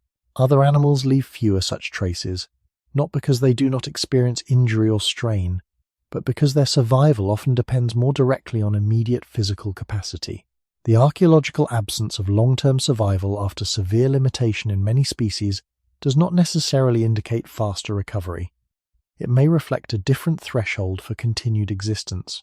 Humans, by contrast, appear in the record as a species capable of extending life beyond that threshold, allowing recovery to unfold over longer periods and in more varied forms. This difference influences how recovery is perceived. When a process can continue over a long time, with gradual adjustment and partial restoration, it may appear slow. When only the outcomes that reach a functional threshold are visible, recovery may appear rapid. The archaeological record suggests that human recovery often belonged to the first category. It was extended, uneven, and shaped by both biological and social factors. The body repaired what it could, and the person adapted to what remained. This does not imply that human biology is less efficient. It suggests that human life has long included a tolerance for incomplete restoration, supported by the ability to adjust roles and expectations within a group. Recovery, in this sense, becomes less about returning to an original state and more about maintaining continuity across change.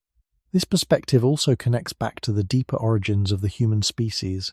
From early in its history, human survival depended not only on physical strength, but on flexibility, cooperation, and the ability to persist through variation. The body that emerges from such a history is not only a system of repair, but a system of adaptation. When it is strained or damaged, it does not always aim for perfect restoration. It often aims for continued function within new limits. This may be one reason why human recovery can feel slower or less complete than expected. The process is not only repairing what was lost, it is also reshaping how the organism continues to exist.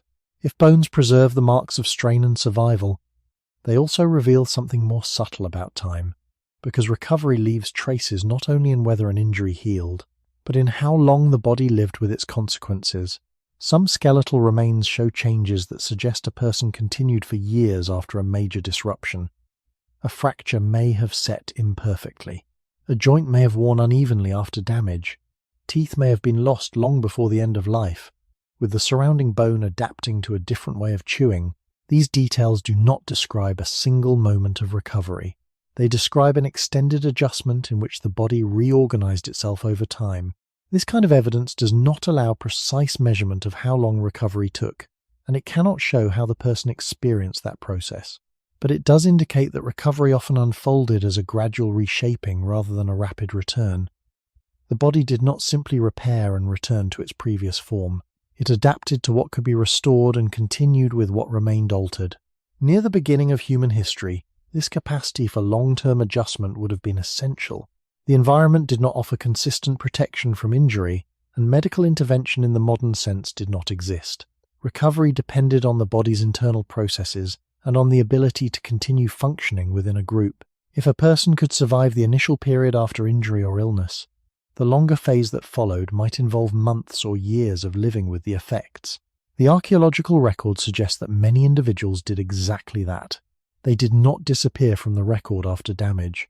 They remained, carrying the marks of their recovery as part of their continued life. This persistence shapes how human recovery should be understood. It is not only a process of repair, but also a process of integration.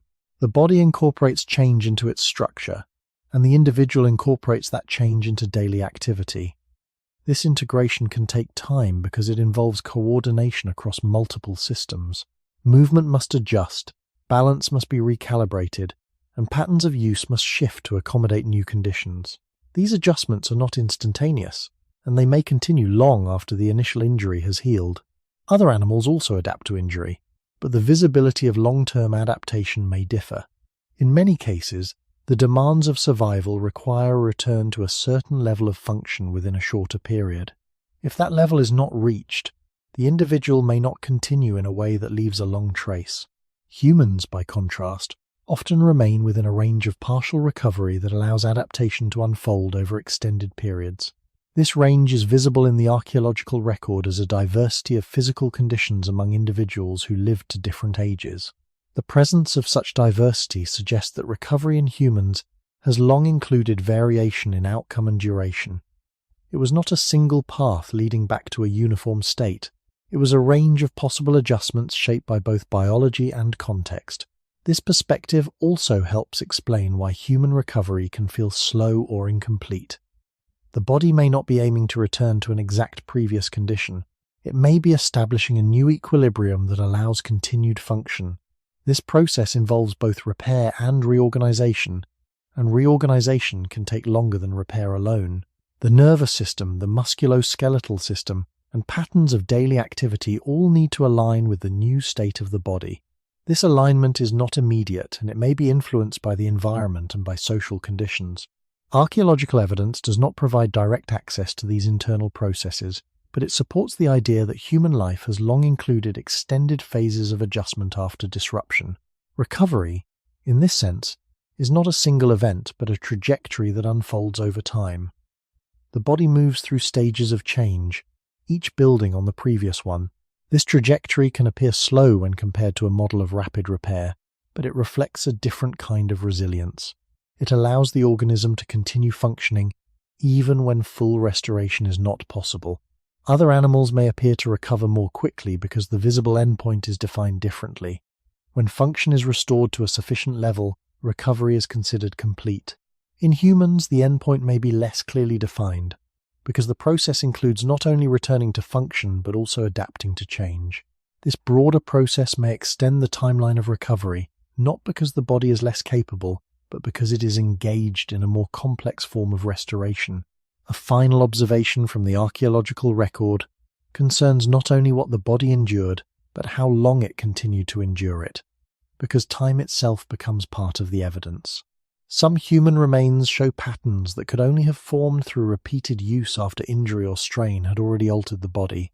Bone surfaces reshape under pressure, joints adapt to new angles of movement, and areas of stress leave marks that accumulate slowly rather than appearing all at once. These changes suggest that recovery did not always end when healing was complete. Instead, it often extended into a prolonged phase of living with difference, where the body continued to adjust long after the initial disruption had passed. This distinction matters because it separates two processes that are often treated as one. Healing refers to the closing of wounds, the setting of fractures, and the restoration of basic tissue integrity. Recovery, in a broader sense, includes everything that follows, as the organism learns to function again within its altered condition. The archaeological record shows many examples of healing, but it also shows signs of continued adaptation that go beyond it. This implies that human recovery has long been a layered process, where the visible end of injury is not the end of adjustment. Near the beginning of human history, this extended phase would have been shaped by both environment and social structure. A person might resume participation in group life before full strength or symmetry returned. Movement patterns could change to protect a weakened area, and these changes could become permanent over time. The body would continue to function, but in a modified way. This kind of continuation leaves traces that can still be seen in bone, long after the individual has died. It suggests that recovery was not always about returning to what existed before, but about maintaining continuity in a different form. Other animals also experience adaptation, but the visibility of long-term adjustment may be limited by the demands of their environment. If survival requires a narrow range of physical performance, there may be less opportunity for extended adaptation after injury. The individual either returns to that range or does not remain within the same context. In humans, the range appears wider. The archaeological record shows individuals living with asymmetry, reduced mobility, or altered patterns of use for extended periods. This suggests that human life has long accommodated a spectrum of recovery states, rather than a single endpoint. This accommodation changes how recovery is experienced and perceived. When the process includes a long phase of adjustment, it may appear slower because it does not conclude with the initial repair. It continues as the body reorganizes itself in relation to its environment and to its own limitations. This reorganization can involve shifts in posture, balance, coordination, and the distribution of effort across different parts of the body. It can also involve changes in behavior, as the individual adapts to new patterns of movement and activity. These changes are not immediate, they unfold over time, and they may never return to a previous configuration. Archaeological evidence does not tell us how individuals felt during this process, but it does show that the process existed and that it was sustained. The persistence of such patterns suggests that human recovery has long included a capacity for ongoing adjustment rather than rapid closure. This capacity may be one of the reasons why humans can survive with a wide range of physical conditions, but it may also contribute to the sense that recovery is prolonged or incomplete. Other animals may appear to recover more quickly because the visible phase of recovery ends when function is restored to a sufficient level. In humans, the process often continues beyond that point, as the body and the individual adapt to a new state of balance. This extended trajectory is not a failure of repair. It is a different kind of resolution, one that emphasizes continuity over return. When this perspective is placed alongside the earlier arguments about environment, social structure, and energy use, the question becomes more layered. Humans may seem to recover more slowly than other animals, not because they are less capable of healing, but because their recovery includes a longer and more visible phase of adaptation that continues after healing is complete. Another dimension of this question appears when attention shifts across the human lifespan, because recovery does not happen inside a single stage of life, but within a timeline that is unusually long and uneven compared to many other animals. Human beings begin life with an extended period of dependency, where growth and learning take priority over physical independence. This long childhood is not only a social feature, but also a biological one. The body develops slowly, the nervous system continues to organize itself, and the patterns of movement, coordination, and perception are built over many years. In such a system, recovery is not simply the return to a fixed adult state. It is part of a broader process of development, where the body is still changing, even in the absence of injury or illness. Near the beginning of human history, this extended developmental period would have shaped how recovery was experienced in early life. A child recovering from strain or illness was not returning to a fully formed baseline, but to a body still in the process of becoming. This could allow for flexibility, as growing systems adapt over time, but it could also mean that recovery blends into development rather than appearing as a distinct phase. The boundary between healing and growth becomes less clear, and the timeline of recovery may be difficult to separate from the timeline of maturation. Other animals often have shorter developmental periods, reaching functional independence more quickly. This does not mean they do not learn or adapt, but the transition into a stable adult form may occur over a shorter span. Recovery, in such cases, may be measured against a more rapidly established baseline. Humans, by contrast, carry a longer trajectory in which the baseline itself is shifting for many years. This can influence how recovery is perceived, because the reference point is less fixed. As the human lifespan continues beyond childhood, into adulthood, and later into older age, the pattern remains complex. Adults must maintain function across a wide range of activities, from physical labor to social coordination and cognitive engagement. Recovery at this stage involves not only restoring strength, but also maintaining the integration of multiple systems that support daily life. As age increases, additional changes occur in how the body responds to strain and repair. These changes are not uniform, and they vary widely between individuals, but they introduce another layer into the process. Recovery may take longer not because the body has lost its capacity entirely, but because it is operating within a different balance of maintenance and repair. Archaeological and anthropological evidence suggests that humans have long lived across a range of ages, including periods beyond peak physical performance. Skeletal remains show individuals who survived into later stages of life, carrying signs of wear, adaptation, and continued activity. This indicates that human life has long included phases where recovery may be slower or more partial, yet still sufficient for continued participation in the group. The presence of older individuals within a population also reflects a social structure that supports extended life, allowing recovery to occur within a broader temporal framework. Other animals may not display the same pattern to the same extent. In many species, survival is closely tied to maintaining a certain level of physical performance, and the window for recovery may be more closely linked to that requirement. Humans, by contrast, appear to operate within a wider range of functional states across their lifespan. This range allows for continued life even when recovery is slower or less complete. It also changes how recovery is experienced, because the body is not returning to a single, stable condition, but moving through different stages of capability over time. This perspective adds another layer to the original question. Humans may seem to recover more slowly than other animals, partly because their lives are structured across a longer and more varied timeline. Recovery is not confined to a single stage or measured against a fixed point. It is part of an ongoing process that includes growth, maintenance, and gradual change. The body is not only restoring what has been lost, it is also continuing to develop or adapt within the stage of life it currently occupies. This makes recovery more difficult to define, and may contribute to the sense that it unfolds more slowly. When this long human timeline is examined more closely, another pattern begins to emerge, one that connects recovery to the way different generations overlap, rather than exist in isolation. Human life is not only extended in length, but also structured so that individuals at very different stages of development and capacity exist together within the same group. Children, adults, and older individuals share space, resources, and responsibilities. This overlap shapes how recovery unfolds, because it allows for the redistribution of effort across the group. A person who is recovering does not need to meet every demand alone.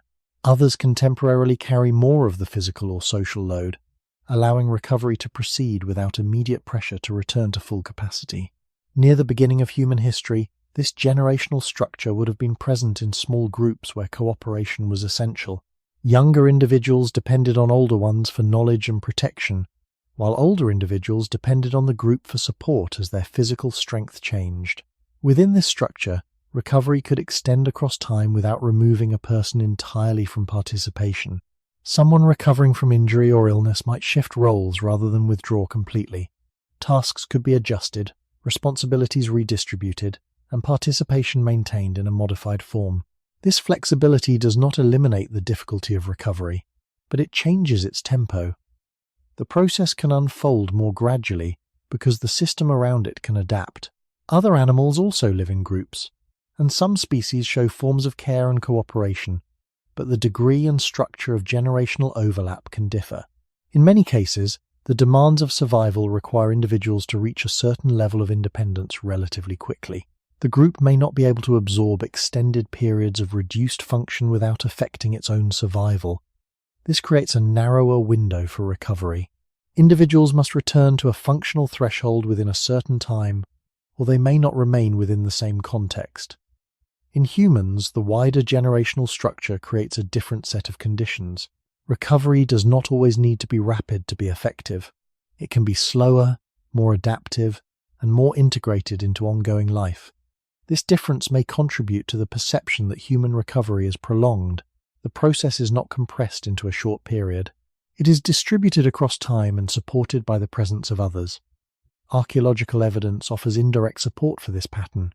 The presence of individuals of different ages within the same sites, along with signs of long-term survival after injury or strain, suggests that human groups maintained a level of continuity across generations.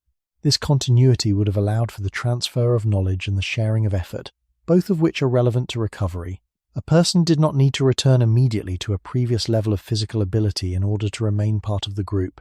Instead, they could continue to contribute in ways that matched their current condition, while gradually adjusting over time. This extended framework changes how recovery is experienced internally as well. When the pressure to return immediately is reduced, the process may feel slower, but it may also be more stable. The body can proceed through stages of repair and adaptation without being forced into premature demand.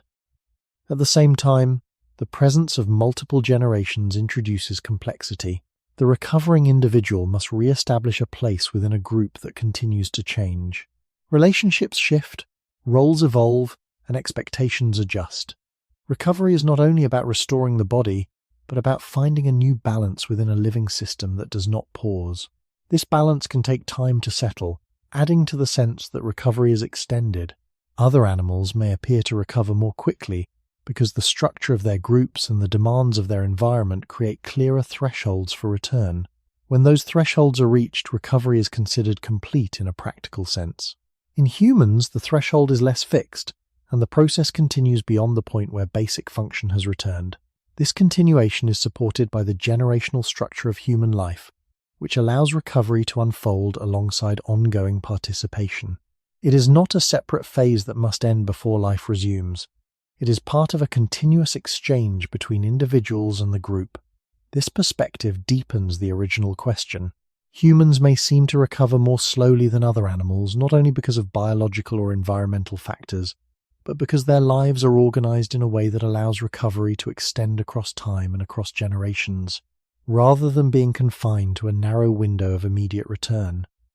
A final perspective within this long human timeline emerges when considering that recovery is not only shaped by age and social structure, but also by the fact that the human body must remain useful across many different stages rather than being optimized for a single peak.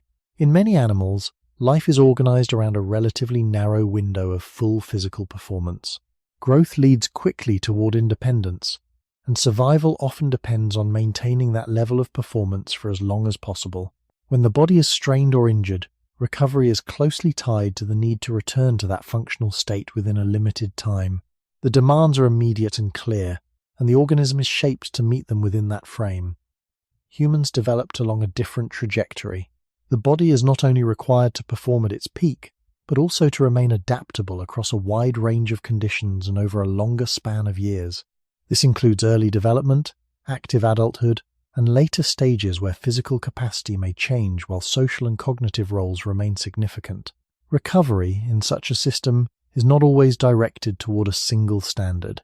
It may involve restoring enough function to continue participating in the current stage of life, rather than returning to an earlier state. This difference can influence both the pace and the perception of recovery. Near the beginning of human history, this flexibility would have been essential. A person did not need to return to the exact condition of earlier strength or endurance in order to remain part of the group. They needed to remain functional within the context of their role, which could shift over time. A younger individual might recover into active movement and exploration, while an older individual might recover into a role that relied more on knowledge, coordination, or guidance. The body's recovery process would therefore be shaped by the demands of the stage it was moving into, rather than by a fixed external standard. Archaeological evidence supports the presence of individuals who lived across different stages of life with varying physical conditions. Skeletal remains show signs of wear, adaptation, and continued activity that reflect a range of capabilities rather than a single ideal form. This variation suggests that human life has long accommodated different levels of physical function, allowing recovery to be measured in relation to ongoing participation rather than absolute restoration. The body could adjust to its current state and continue to contribute, even if that state differed from what it had been earlier. Other animals may appear to recover more quickly because the standard they must meet is more immediate and less variable. When the necessary level of function is restored, recovery is effectively complete in terms of survival. Humans, by contrast, may continue to experience recovery as an ongoing process because the standard itself shifts across time. What it means to be well enough changes with age, role, and context. This shifting standard can make recovery feel incomplete, even when the body has reached a level of function appropriate for the current stage of life. The process does not end at a single point because the goal is not fixed. This adds another layer to the broader question. Humans may seem to recover more slowly than other animals because their bodies are not only restoring lost function, but also adjusting to a changing definition of what recovery means at different points in life. The organism is not returning to a single peak, but moving through a sequence of states, each with its own balance of strength, limitation, and adaptation. Recovery, in this sense, becomes part of a longer arc rather than a closed cycle. It does not always resolve into a final condition, but continues as the body and the individual move forward through time. Another shift in the story of human recovery becomes visible when attention moves into the period of agriculture and settlement, because this is where the structure of daily life began to change in ways that quietly reshaped the body's relationship with strain and restoration. Before this transition, for most of human existence, people lived in small, mobile groups, moving across landscapes in response to food, water, weather, and season. Their diet was varied, though not always abundant, and their movement patterns changed with terrain and opportunity. Recovery in such a context was embedded within variation. The body encountered different kinds of effort and different intervals of rest, and this variation may have allowed strain to be distributed rather than concentrated. When agriculture emerged in different regions, it did not simply provide more stable food. It reorganized time, space, and effort. People began to remain in one place for longer periods, working the same land repeatedly. Tasks became more predictable, but also more repetitive. Instead of moving across varied terrain, the body often returned to the same motions day after day. Planting, harvesting, grinding, carrying, and maintaining fields created patterns of use that could concentrate strain in specific parts of the body. This does not mean that agricultural life was uniformly harder or easier than earlier foraging life. It means that the pattern of strain changed, and with it, the pattern of recovery. Archaeological evidence supports this shift. Skeletal remains from early farming communities in some regions show signs of repetitive stress, joint wear, and changes in bone structure that reflect sustained, localized effort. There are also indications of dietary narrowing in certain populations, where reliance on a limited number of staple crops replaced the broader range of foods available in some foraging contexts. These patterns vary widely depending on geography and culture, but they suggest that the transition to agriculture altered the balance between effort and restoration. The body was not only working differently, it was also recovering within a different set of constraints. Other animals, especially those not integrated into human agricultural systems, continued to experience a different form of continuity. Their movement remained tied to ecological patterns, and their feeding behavior remained directly linked to available resources rather than to stored production. This does not imply that their lives were easier or more stable. It means that the relationship between effort and environment remained more immediate. Recovery, in such cases, could still unfold within the same ecological rhythm that produced the strain. In human agricultural settings, the rhythm began to shift. Work could extend across longer periods within a fixed location. The body could be exposed to repeated demands without the same variation in movement. Rest could become more structured, but also more separated from the conditions that produced effort. The environment was no longer only something to respond to, it was something to manage, maintain, and depend upon in a sustained way. This change introduced new forms of pressure. Crops required attention regardless of individual condition. Seasonal cycles created periods of intense labor followed by relative quiet, rather than a continuous distribution of effort. The body had to adjust to these fluctuations, and recovery had to occur within them. It was no longer simply part of a flowing pattern of movement and rest. It became something that had to fit into the demands of production and maintenance. This may have influenced how recovery was experienced. When strain is concentrated into specific periods or specific tasks, the body may require longer intervals to restore balance. When diet becomes less varied, certain aspects of repair may be affected, though the exact outcomes depend on many factors. The archaeological record does not provide a single answer, but it suggests that the shift to agriculture changed the context in which recovery took place. It did not remove the body's ability to heal, but it altered the conditions that support that process. This adds another layer to the original question. Humans may seem to recover more slowly than other animals, partly because, from a certain point in history onward, the structure of human life began to concentrate strain and reorganize rest in ways that differ from earlier patterns. Recovery became something that had to occur within systems of work, settlement, and production, rather than within a continuously varying ecological rhythm. As settled life deepened, another quiet change appeared in how time was organized, and this change further shaped the conditions of recovery. In earlier foraging contexts, time was closely tied to immediate needs and environmental signals. Movement, rest, and activity followed patterns that were responsive rather than strictly scheduled.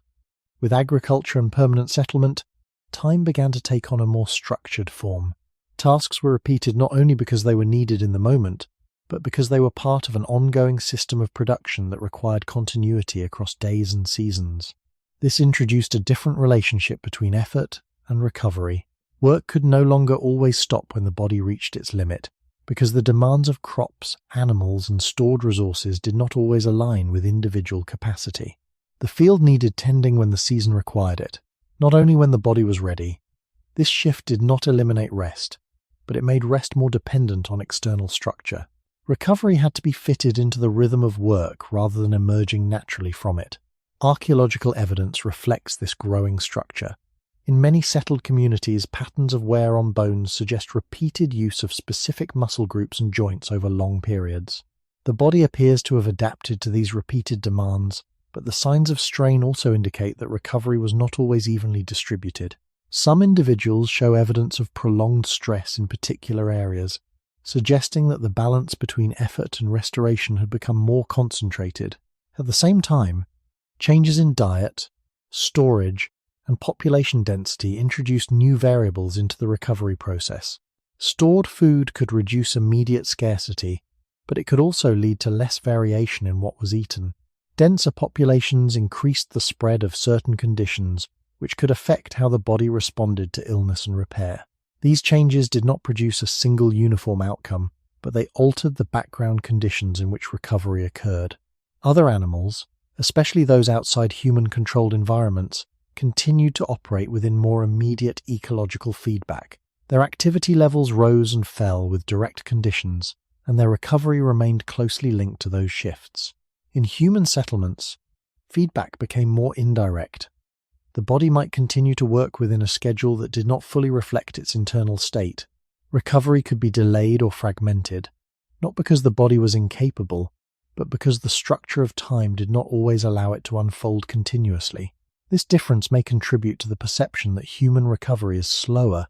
The process is not only shaped by biological repair, but by the timing of when that repair can take place. When recovery is interrupted or postponed, it may extend over a longer period. The body still moves toward restoration, but it does so within a framework that can divide attention and effort. Over time, this pattern becomes part of the human condition. The organism learns to operate within cycles of demand that are not always synchronized with its internal rhythms. Recovery becomes something that must be managed, rather than something that emerges directly from the flow of activity. This does not imply that earlier patterns were always balanced, or that later patterns are inherently harmful. It suggests that the relationship between body and time has changed, and that this change influences how recovery is experienced. Near the beginning of human history, recovery was more closely tied to immediate conditions. As life became more structured, recovery had to fit into systems that extended beyond those conditions.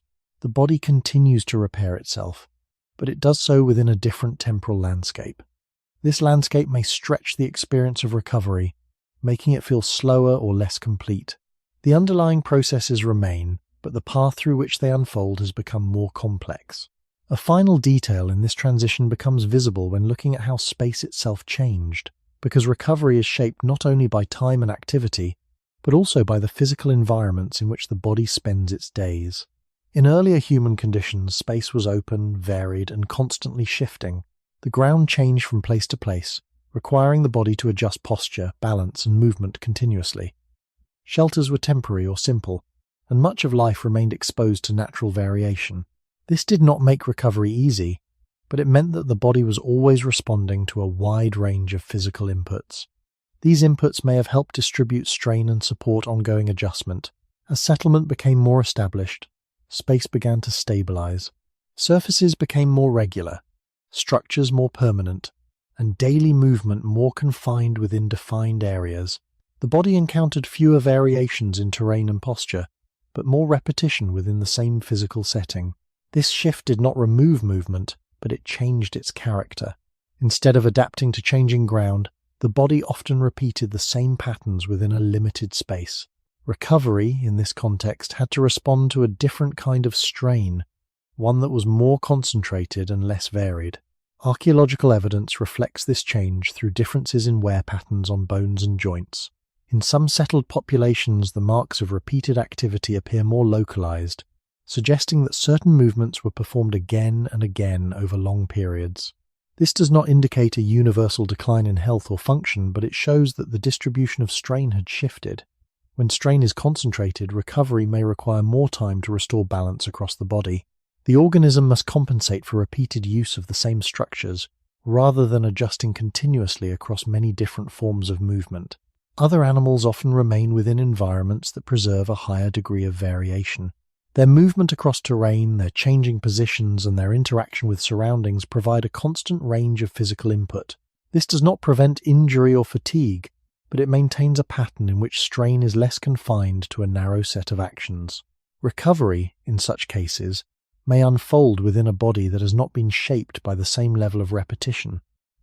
Humans, by contrast, increasingly inhabit spaces designed for efficiency and stability.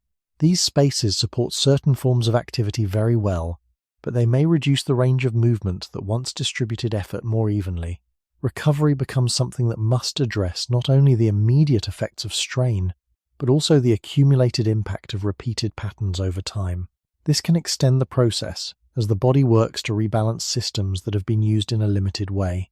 The relationship between space and recovery also includes the way the body interacts with surfaces and positions. In earlier conditions, sitting, lying, and resting occurred on varied ground, with constant small adjustments in posture. In more structured environments, these positions can become more fixed. The body may remain in a single posture for longer periods, then shift abruptly to another. This change in how space is used can influence how the body transitions into recovery. Instead of continuous adjustment, the organism may need to move between more distinct states, which can require additional time to stabilize. This does not mean that structured environments prevent recovery. It means they alter the pathways through which recovery occurs. The body still performs its internal processes, but it does so within a spatial context that emphasizes repetition and stability over variation. When combined with the earlier changes in time, activity, and social structure, this shift adds another layer to the broader pattern. Humans may appear to recover more slowly than other animals, not because they lack the capacity for repair, but because the environments in which they live have concentrated strain and reduced the continuous variation that once supported gradual adjustment. Recovery, in this sense, becomes a more deliberate and extended process, shaped by the structure of space as much as by the biology of the body itself. When the argument reaches the present, it becomes tempting to explain everything through modern life alone, but the pattern that shapes human recovery has been building for a long time, and the present only makes it more visible. What appears now is not a sudden break, but an accumulation. Many of the earlier shifts remain in place, and newer layers have been added on top. Environments are more controlled, time is more structured, movement is more optional, and the signals that once guided the body into recovery have become increasingly indirect. This does not remove the body's ability to heal, but it changes the conditions under which healing is experienced. The human organism continues to carry expectations formed across a long history of variation, movement, and environmental contact, while daily life often unfolds within spaces and schedules that emphasize stability, repetition, and extended engagement. One of the most noticeable features of this newer layer is the separation between physical effort and mental activity. A person may remain physically still for long periods while the mind continues to process information, respond to social cues, and maintain attention. This separation does not eliminate fatigue. It changes its form. The body may not show the same signs of exertion as in continuous movement, but internal systems remain active. Recovery, in such a context, cannot rely solely on physical rest. It must also involve a shift in internal activity, which is not always easy to achieve when the environment continues to stimulate attention. Other animals rarely experience this kind of sustained division. Their physical and cognitive activity are more closely linked, and when one decreases, the other often follows. This linkage can support a more unified transition into recovery. Humans, by contrast, may need to manage multiple layers of activity that do not align automatically. The body may be still, but the nervous system may remain engaged, and the transition into a restorative state may take longer as a result. Another aspect of the modern layer is the extension of activity beyond natural cycles. Artificial light allows wakefulness to continue regardless of the time of day. Social and professional structures can maintain demand across extended periods. The body, which still responds to patterns of light and darkness, must interpret signals that no longer follow a consistent rhythm. This can influence the timing of recovery, not by preventing it, but by shifting when and how it occurs. The organism may enter rest later than it would under natural conditions, or it may experience interruptions that fragment the process. Over time, this fragmentation can create the sense that recovery is incomplete or delayed. Archaeological evidence does not directly show these modern conditions, but it provides the background against which they can be understood. The long continuity of the human body, combined with gradual changes in environment and behavior, suggests that the organism has been adapting to new contexts without a complete transformation of its underlying structure. The present moment represents a point where many layers of change are active at once. The body is still operating according to patterns formed near the beginning of the species, while responding to conditions that have been introduced more recently in historical terms. This combination can make recovery feel more complex. The body is not only repairing itself, it is navigating a landscape of signals that do not always align with its expectations. Other animals may appear to recover more quickly because their environments have not shifted as far from the conditions that shape their physiology. Their patterns of activity, rest, and response remain more tightly connected to ecological cues. Humans, by contrast, must interpret a broader and more variable set of signals, and this interpretation can influence how recovery unfolds. The result is not necessarily a failure of the body, but a change in the way recovery is experienced. It becomes something that must be actively reached, rather than something that emerges naturally from the flow of life. This adds another layer to the original question. Humans may seem to recover more slowly than other animals, not because they lack the capacity for repair, but because the conditions that once guided that capacity have become more complex, requiring the body to work through a denser and less consistent set of influences. A further layer of this modern condition appears in the way continuity has been replaced by interruption, because recovery depends not only on entering a restorative state, but on remaining in it long enough for the body to complete its work. In earlier human conditions, even when rest was imperfect or exposed, it often unfolded within a relatively continuous stretch. Darkness arrived, activity slowed, and the body remained within that lowered state until light or necessity called it back. Recovery did not always reach completion, but it was less frequently divided into many small fragments. In more recent conditions, the structure of time allows for frequent interruption. Activity can extend late into periods that were once reserved for rest, and rest itself can be broken into shorter segments. The body may begin to settle into recovery, then be drawn back into engagement, and then attempt to return again. This repeated transition can influence how restoration is experienced. The body still initiates repair processes, but those processes may be interrupted before they fully stabilize. When this pattern repeats, recovery may feel incomplete, even when total rest time appears sufficient. The issue is not only how long the body rests, but how consistently it remains within a restorative state.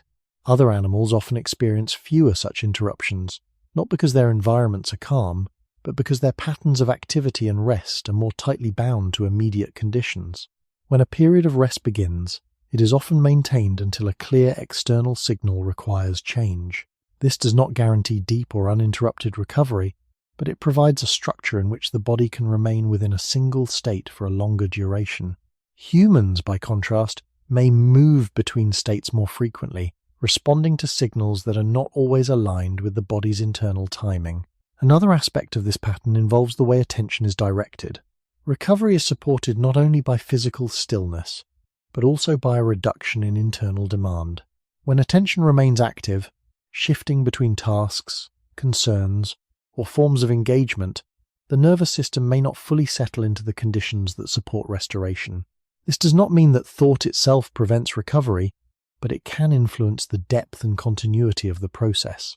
The body may remain partially engaged, even while at rest, and this partial engagement can extend the time needed to feel restored. Archaeological evidence cannot capture these internal dynamics directly, but it provides a long view of how human life has gradually accumulated layers of complexity. The transition from mobile foraging to settled agriculture, and later to more structured forms of society, introduced changes in time, space, and activity that continue to shape the present. The modern pattern of interruption can be seen as an extension of these earlier changes, where the separation between activity and rest becomes more pronounced, and the transitions between them become more frequent. This does not imply that earlier conditions were free of disruption or that modern conditions are inherently harmful. It suggests that the rhythm of recovery has changed, and that this change influences how the process unfolds. When recovery is divided into smaller segments, the body may require more time to reach the same level of restoration. The process is not necessarily less effective, but it is less continuous. Other animals may appear to recover more quickly because their periods of rest are more cohesive, allowing recovery to proceed without as many interruptions.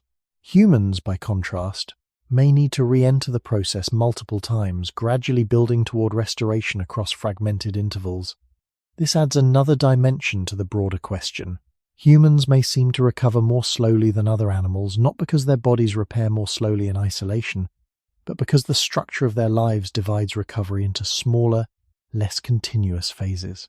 The body still moves toward restoration, but it does so in steps that may not always align with its internal timing, creating the experience of a longer and more uncertain path back to balance. A final element of this modern layer appears in the way the body relates to comfort itself, because comfort does not always support recovery in the way it is often assumed to do. Over time, human environments have become increasingly capable of reducing immediate discomfort. Temperature can be controlled, surfaces can be softened, and many forms of physical strain can be minimized or postponed. These changes offer protection and stability, and they have allowed human life to extend and diversify in many ways. Yet they also alter the conditions under which the body recognizes and responds to its own limits. In earlier contexts, discomfort often acted as a direct signal that guided behavior. Cold encouraged movement or shelter, heat encouraged rest or shade, fatigue limited further exertion. These signals were not always precise, but they were closely tied to the environment and to the body's immediate state. Recovery could begin when these signals shifted, because the conditions that produced them were also changing. In more controlled environments, discomfort can be reduced without necessarily addressing the underlying state of the body. A person may remain in the same position for long periods without immediate strain becoming visible, or may continue activity under conditions that soften its impact. The body still accumulates fatigue or imbalance, but the signals that would normally limit activity can be less distinct. This does not prevent recovery, but it can delay the moment when recovery begins. The organism may continue within a narrow range of comfort while deeper systems move further from balance. When recovery finally occurs, it may need to address a greater accumulation of strain, which can extend the time required to return to a stable state. Other animals generally experience a closer link between discomfort and behavior. When conditions become unfavorable, they are more directly constrained in their actions. This does not protect them from harm, but it often limits the duration of strain. The body is brought back toward balance through immediate changes in behavior, guided by signals that remain closely connected to survival. Humans, by contrast, can remain within conditions that mask or soften these signals, allowing activity to continue beyond the point where the body would otherwise shift toward recovery. Archaeological evidence, though distant from modern comfort, still reflects earlier stages of this shift. As shelters improved and materials changed, human environments became more capable of moderating external conditions. These changes likely influenced how the body experienced and responded to strain, even before the development of more advanced forms of control. The modern situation can be seen as an extension of this process, where the ability to shape the environment has reached a level that significantly alters the feedback between body and world. This altered feedback can influence recovery by changing how and when the body transitions into restorative states. When discomfort is reduced without corresponding changes in activity, the signals that guide recovery may become less reliable. The body must rely on internal cues that can be more subtle or more easily overridden. This can create a delay between the onset of strain and the initiation of recovery, contributing to the sense that the process is slower. The body still repairs itself, but it may begin that process later than it would under conditions where signals are more direct. This does not mean that comfort is harmful or that earlier conditions were preferable. It suggests that the relationship between sensation and behavior has changed, and that this change affects how recovery is experienced. Other animals may appear to recover more quickly because their behavior remains closely tied to the signals that indicate when to stop and when to resume. Humans, with greater control over their environment, have introduced a layer in which those signals can be softened or delayed. Recovery, in this context, becomes not only a biological process, but also a matter of how clearly the body can recognize the need to begin it. This adds another quiet explanation to the broader question. Humans may seem to recover more slowly than other animals, not because their bodies are less capable, but because the signals that once guided the timing of recovery have become less immediate, allowing strain to accumulate before restoration begins. At this point, the comparison itself begins to need adjustment. because the idea that humans recover more slowly than other animals may depend as much on how recovery is defined as on how bodies actually function. When observing animals, what is usually visible is a return to essential behavior. An animal that can move, feed, and remain within its environment appears to have recovered, even if its internal state is not fully restored. The measure is practical and immediate. Survival does not require the return of every detail, only the return of sufficient function. In humans, the measure is often broader and more inward. Recovery is not only judged by visible action, but by how the body feels, how the mind settles, how energy returns, and how stability is maintained across different aspects of life. This difference in measurement can create the impression of a slower process, even when the underlying biology is operating within a similar range. Near the beginning of human history, this difference may have been less pronounced, but it was already present in a subtle form. Humans did not only survive through physical action, but through coordination, memory, and shared understanding. A person who could walk again might still not be fully ready to rejoin the group if attention, perception, or judgment had not returned. Recovery included these dimensions, even if they were not described in explicit terms. The process was not only about restoring movement, but about restoring participation in a complex form of life. Other animals also depend on coordinated behavior, but the threshold for participation may be more closely tied to physical capability. When that capability returns, the individual resumes its role. Humans, by contrast, may require a wider set of conditions to feel that recovery is complete. These conditions include not only physical readiness, but also a sense of internal balance and social alignment. This broader standard can extend the perceived duration of recovery because it includes elements that are less immediately visible and may take longer to stabilize. Archaeological evidence does not directly capture these internal experiences, but it supports the idea that human life has long involved multiple layers of function. The presence of tools, structured activity, and social organization suggests that participation required more than basic movement. It required coordination across systems that may recover at different rates. The body may repair tissue quickly, while other aspects of function continue to adjust. This difference in timing can create a sense that recovery is incomplete, even when the most visible signs of healing are present. In modern contexts, this distinction becomes even more pronounced. People often expect recovery to include a return to previous levels of comfort, energy, and mental clarity. When these do not return immediately, the process is perceived as slow. Animals are rarely observed in this way. Their recovery is judged by their ability to function within their environment, not by their internal state. This difference in perspective shapes the comparison itself.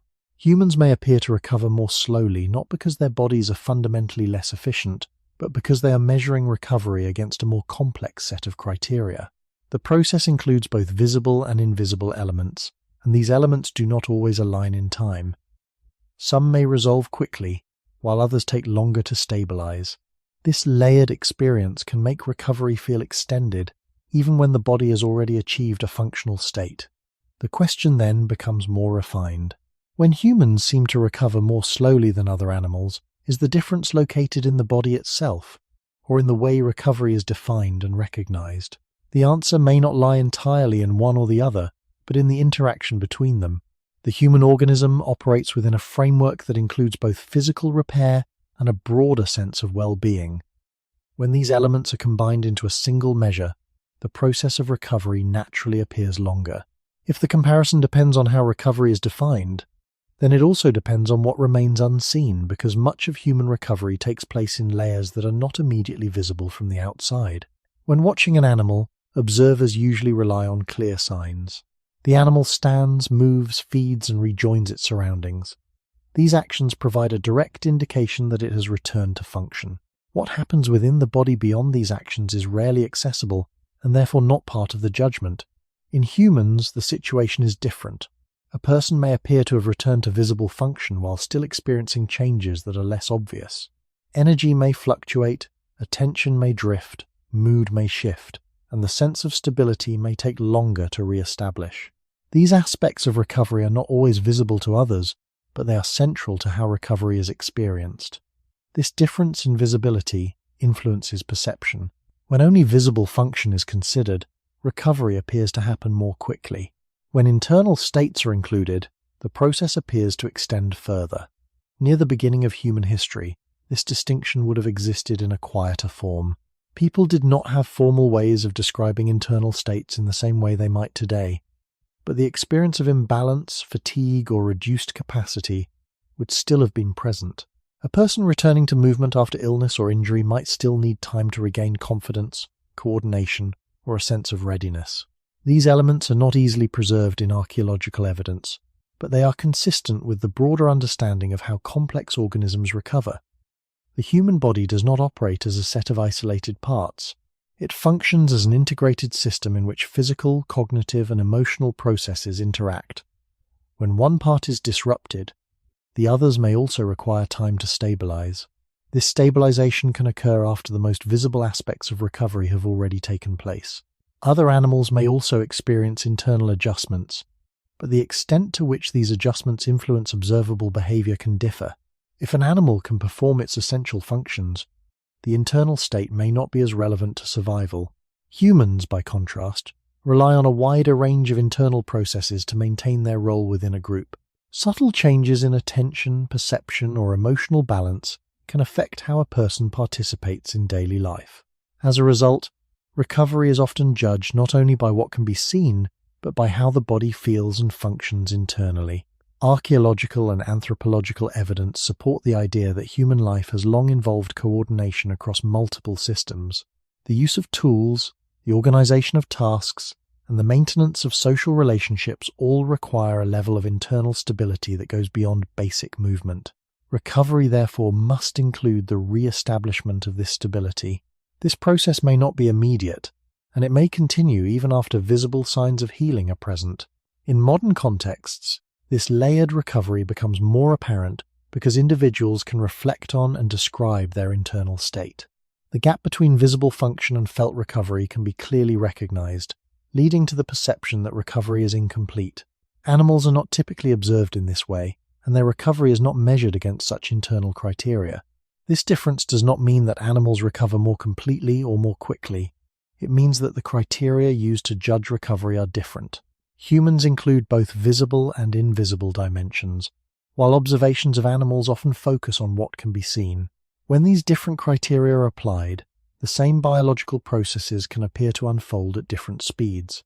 The human experience of recovery may therefore seem extended, not because the body is slower to repair itself, but because the process includes stages that are not externally visible and that may take longer to resolve. This adds another layer to the evolving question. Humans may seem to recover more slowly than other animals, partly because they are aware of and responsive to aspects of recovery that are not easily observed, and these aspects extend beyond the point where basic function has returned. A final refinement of the comparison appears when attention turns to what is remembered and reported, because human recovery is not only experienced, but also interpreted through memory, language, and expectation. When an animal resumes movement and returns to its environment, there is no narrative attached to that process in the way humans create one. The animal does not measure how far it has come from a previous state, nor does it compare its current condition to an imagined ideal.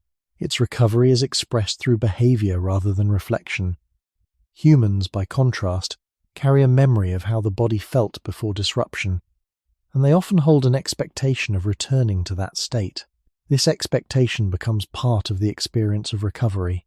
If the body does not match the remembered state, the process is perceived as incomplete, even if function has already been restored to a level that supports daily life. Near the beginning of human history, this capacity for memory and comparison would already have been present, though expressed in simpler forms. A person who had been strong and capable before an injury might recognize the difference when returning to activity. The comparison between past and present could shape how recovery was felt, even if the person was able to continue within the group. This does not mean that early humans were focused on perfect restoration, but it suggests that awareness of change was part of the human condition from an early stage. Other animals may also retain forms of memory, but the role of that memory in shaping recovery appears to be different. Their behavior is guided more directly by current conditions than by an extended comparison with past states. When they can perform necessary actions, they resume their role without a sustained evaluation of whether they have returned to a previous condition. Humans, by contrast, may continue to evaluate their state over time, noticing differences in strength, energy, or stability. This ongoing evaluation can extend the perception of recovery, because the process is not only about reaching a functional threshold, but about matching a remembered or expected state. Archaeological evidence cannot directly reveal these internal comparisons, but it supports the broader idea that human life has long involved memory, planning, and reflection. The presence of tools, structured environments, and coordinated activity suggests a species capable of holding information across time and using it to guide behavior. This capacity likely influenced how recovery was understood, even in the absence of written records.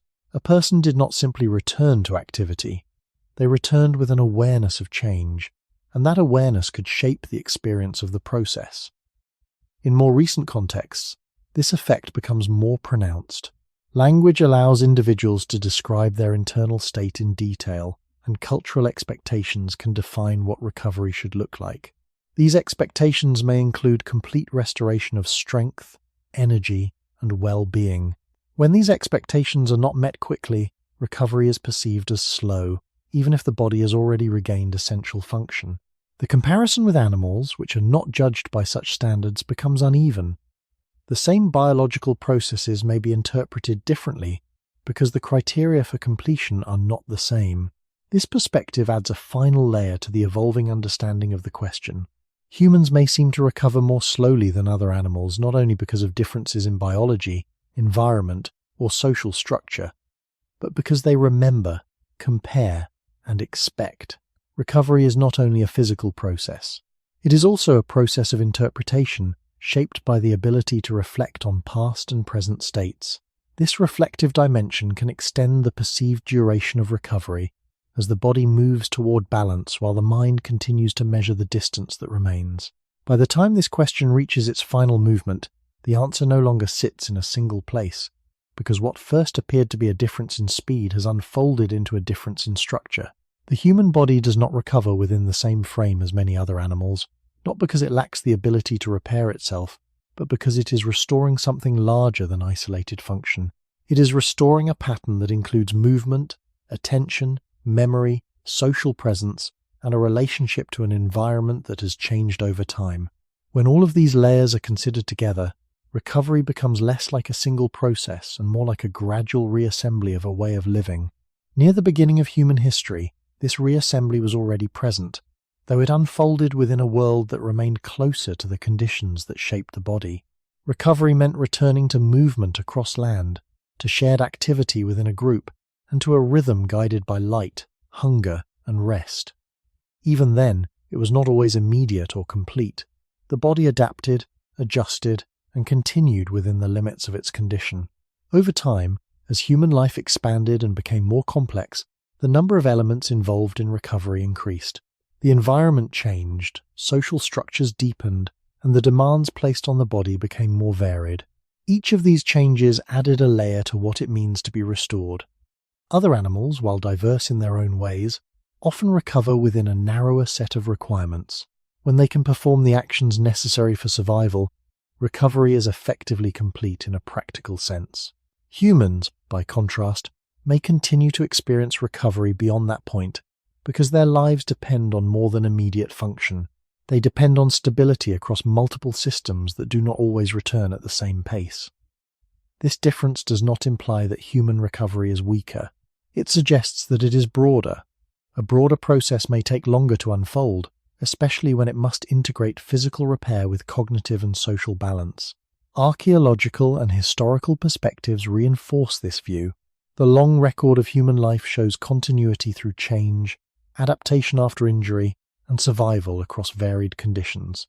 These patterns indicate that recovery has rarely been a simple return. It has been a process of maintaining continuity within shifting circumstances. The body repairs what it can, and the individual adjusts to what remains. This combination allows for persistence over time, even when full restoration is not possible. In the present, this layered recovery becomes more visible because the differences between body and environment, between expectation and experience, are more pronounced. People can recognize when they are not fully restored, even if they are able to function. This awareness adds depth to the process, but it also adds weight. Recovery is not only something the body does, it is something the person notices, evaluates, and waits to feel complete. This can extend the experience of recovery, making it seem slower than it might appear from an external point of view. The question that began this exploration can now be approached with more care. Humans may seem to recover more slowly than other animals, not because their bodies are less capable, but because the process they are measuring includes more elements. It includes not only the return of physical function, but the return of balance across a complex system shaped by a long evolutionary history and a rapidly changing environment. Recovery, in this sense, is not a race. It is a rebalancing that unfolds across multiple layers, each moving at its own pace. If recovery is a rebalancing across many layers, then it also carries a quieter implication that is easy to overlook, because it suggests that what appears as slowness may sometimes be a form of depth. The human body does not simply return to a previous state and remain there unchanged. It often passes through stages in which different systems settle at different times, and the final sense of stability emerges only after these systems have come back into alignment. This alignment is not always visible from the outside, and it is not always immediate from the inside. It may involve subtle changes in how movement feels, how attention holds, how sleep restores, and how the body responds to effort. These changes do not follow a single timeline, and their interaction can extend the overall process. Near the beginning of human history, this layered return would have been shaped by a closer connection between body and environment. Recovery was guided by the same conditions that produce strain, and the path back was marked by familiar rhythms. Even then, the process was not uniform. Different aspects of the body would have recovered at different rates, and individuals would have continued within their groups while these adjustments unfolded. Over time, as the environment became more structured and the demands of life became more varied, the coordination between these layers may have become less direct. The body still moved toward balance, but the signals that guided that movement became more complex and sometimes less consistent. Other animals often recover within a narrower set of conditions, where the alignment between systems may be easier to maintain because the range of demands is more limited. When the body returns to a functional state, the process is considered complete in practical terms. Humans, by contrast, may continue to notice differences after basic function has returned because their standard of recovery includes a wider set of conditions. This does not mean that animals lack depth in their own processes. It means that the human experience of recovery includes an awareness of that depth, and that awareness can extend the perception of the process. Archaeological and anthropological perspectives support the idea that human life has long involved ongoing adjustment rather than fixed states. The evidence of adaptation after injury, the variation in physical condition across individuals, and the continuity of life through change all suggest that recovery is part of a larger pattern of maintaining balance over time. This pattern does not resolve quickly because it is not designed to. It is designed to sustain life across different conditions, allowing the body to adapt as circumstances change. In the present, this pattern becomes more visible because the difference between expectation and experience is more clearly recognized.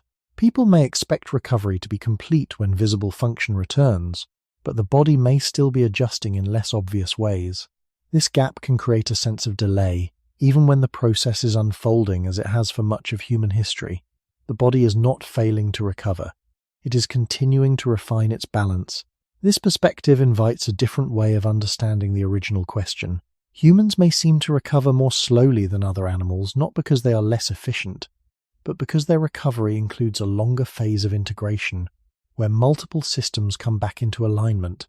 This phase may not be necessary for basic survival, but it is part of the broader stability that human life depends on. The process is therefore not only about speed, but about the completeness of the balance that is being restored. At the end of this long path, the question no longer asks for a simple comparison, because it has become a way of seeing what kind of organism a human being is. The human body does not stand apart from other animals in its basic processes of repair. It shares the same foundations of tissue healing, immune response, and restoration that appear across many forms of life. Yet what surrounds those processes is different. Recovery in humans is shaped by a long evolutionary past, a changing environment, a social structure that extends across generations, and a way of perceiving the self that includes memory, expectation, and reflection. When all of these are present, recovery cannot remain a single contained event. It becomes a gradual return to balance within a system that is always in motion. Near the beginning of human history, this return to balance was already complex, but it unfolded within conditions that more closely matched the body's design. Movement, rest, hunger, and safety followed patterns that the organism could interpret directly. Recovery did not need to be forced or scheduled in the same way. It emerged from the same rhythm that shaped daily life. Over time, that rhythm became layered with new structures.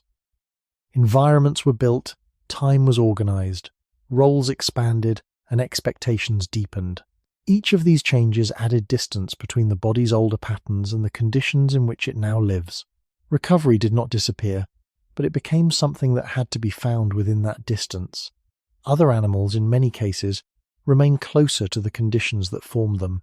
Their recovery is often visible because it is measured against immediate function within a stable ecological frame. Humans, by contrast, measure recovery against a broader sense of being restored. This includes not only the ability to act, but the ability to feel stable, to think clearly, to connect with others, and to move through life without constant strain. When these elements are included, recovery naturally appears longer because it involves more than one system returning to equilibrium. This does not mean that humans are failing to recover in the way they should. It means they are recovering in a way that reflects the full complexity of their form of life. The archaeological record shows that this complexity is not new. Humans have long lived with injury, adaptation, and gradual adjustment. They have continued through partial recovery, supported by others and by their own capacity to reorganize. This pattern suggests that recovery has always been a process rather than a moment, a continuation rather than a return. The modern world has made this process more visible, but it has not created it. It has only added new layers to something that was already present. The quiet conclusion that emerges is not a final answer, but a different way of holding the question. Humans may seem to recover more slowly than other animals, but that appearance may come from asking a broader question of the body. It may come from expecting the return not only of movement, but of a whole state of balance that includes many interconnected parts. When recovery is understood in this way, its pace may no longer appear as a failure. It may appear as the time required for a complex system to settle back into itself after being disturbed. And if that is the case, then the more precise question may not be why humans recover more slowly, but what it means for a body to become whole again when it has never been only a body at all.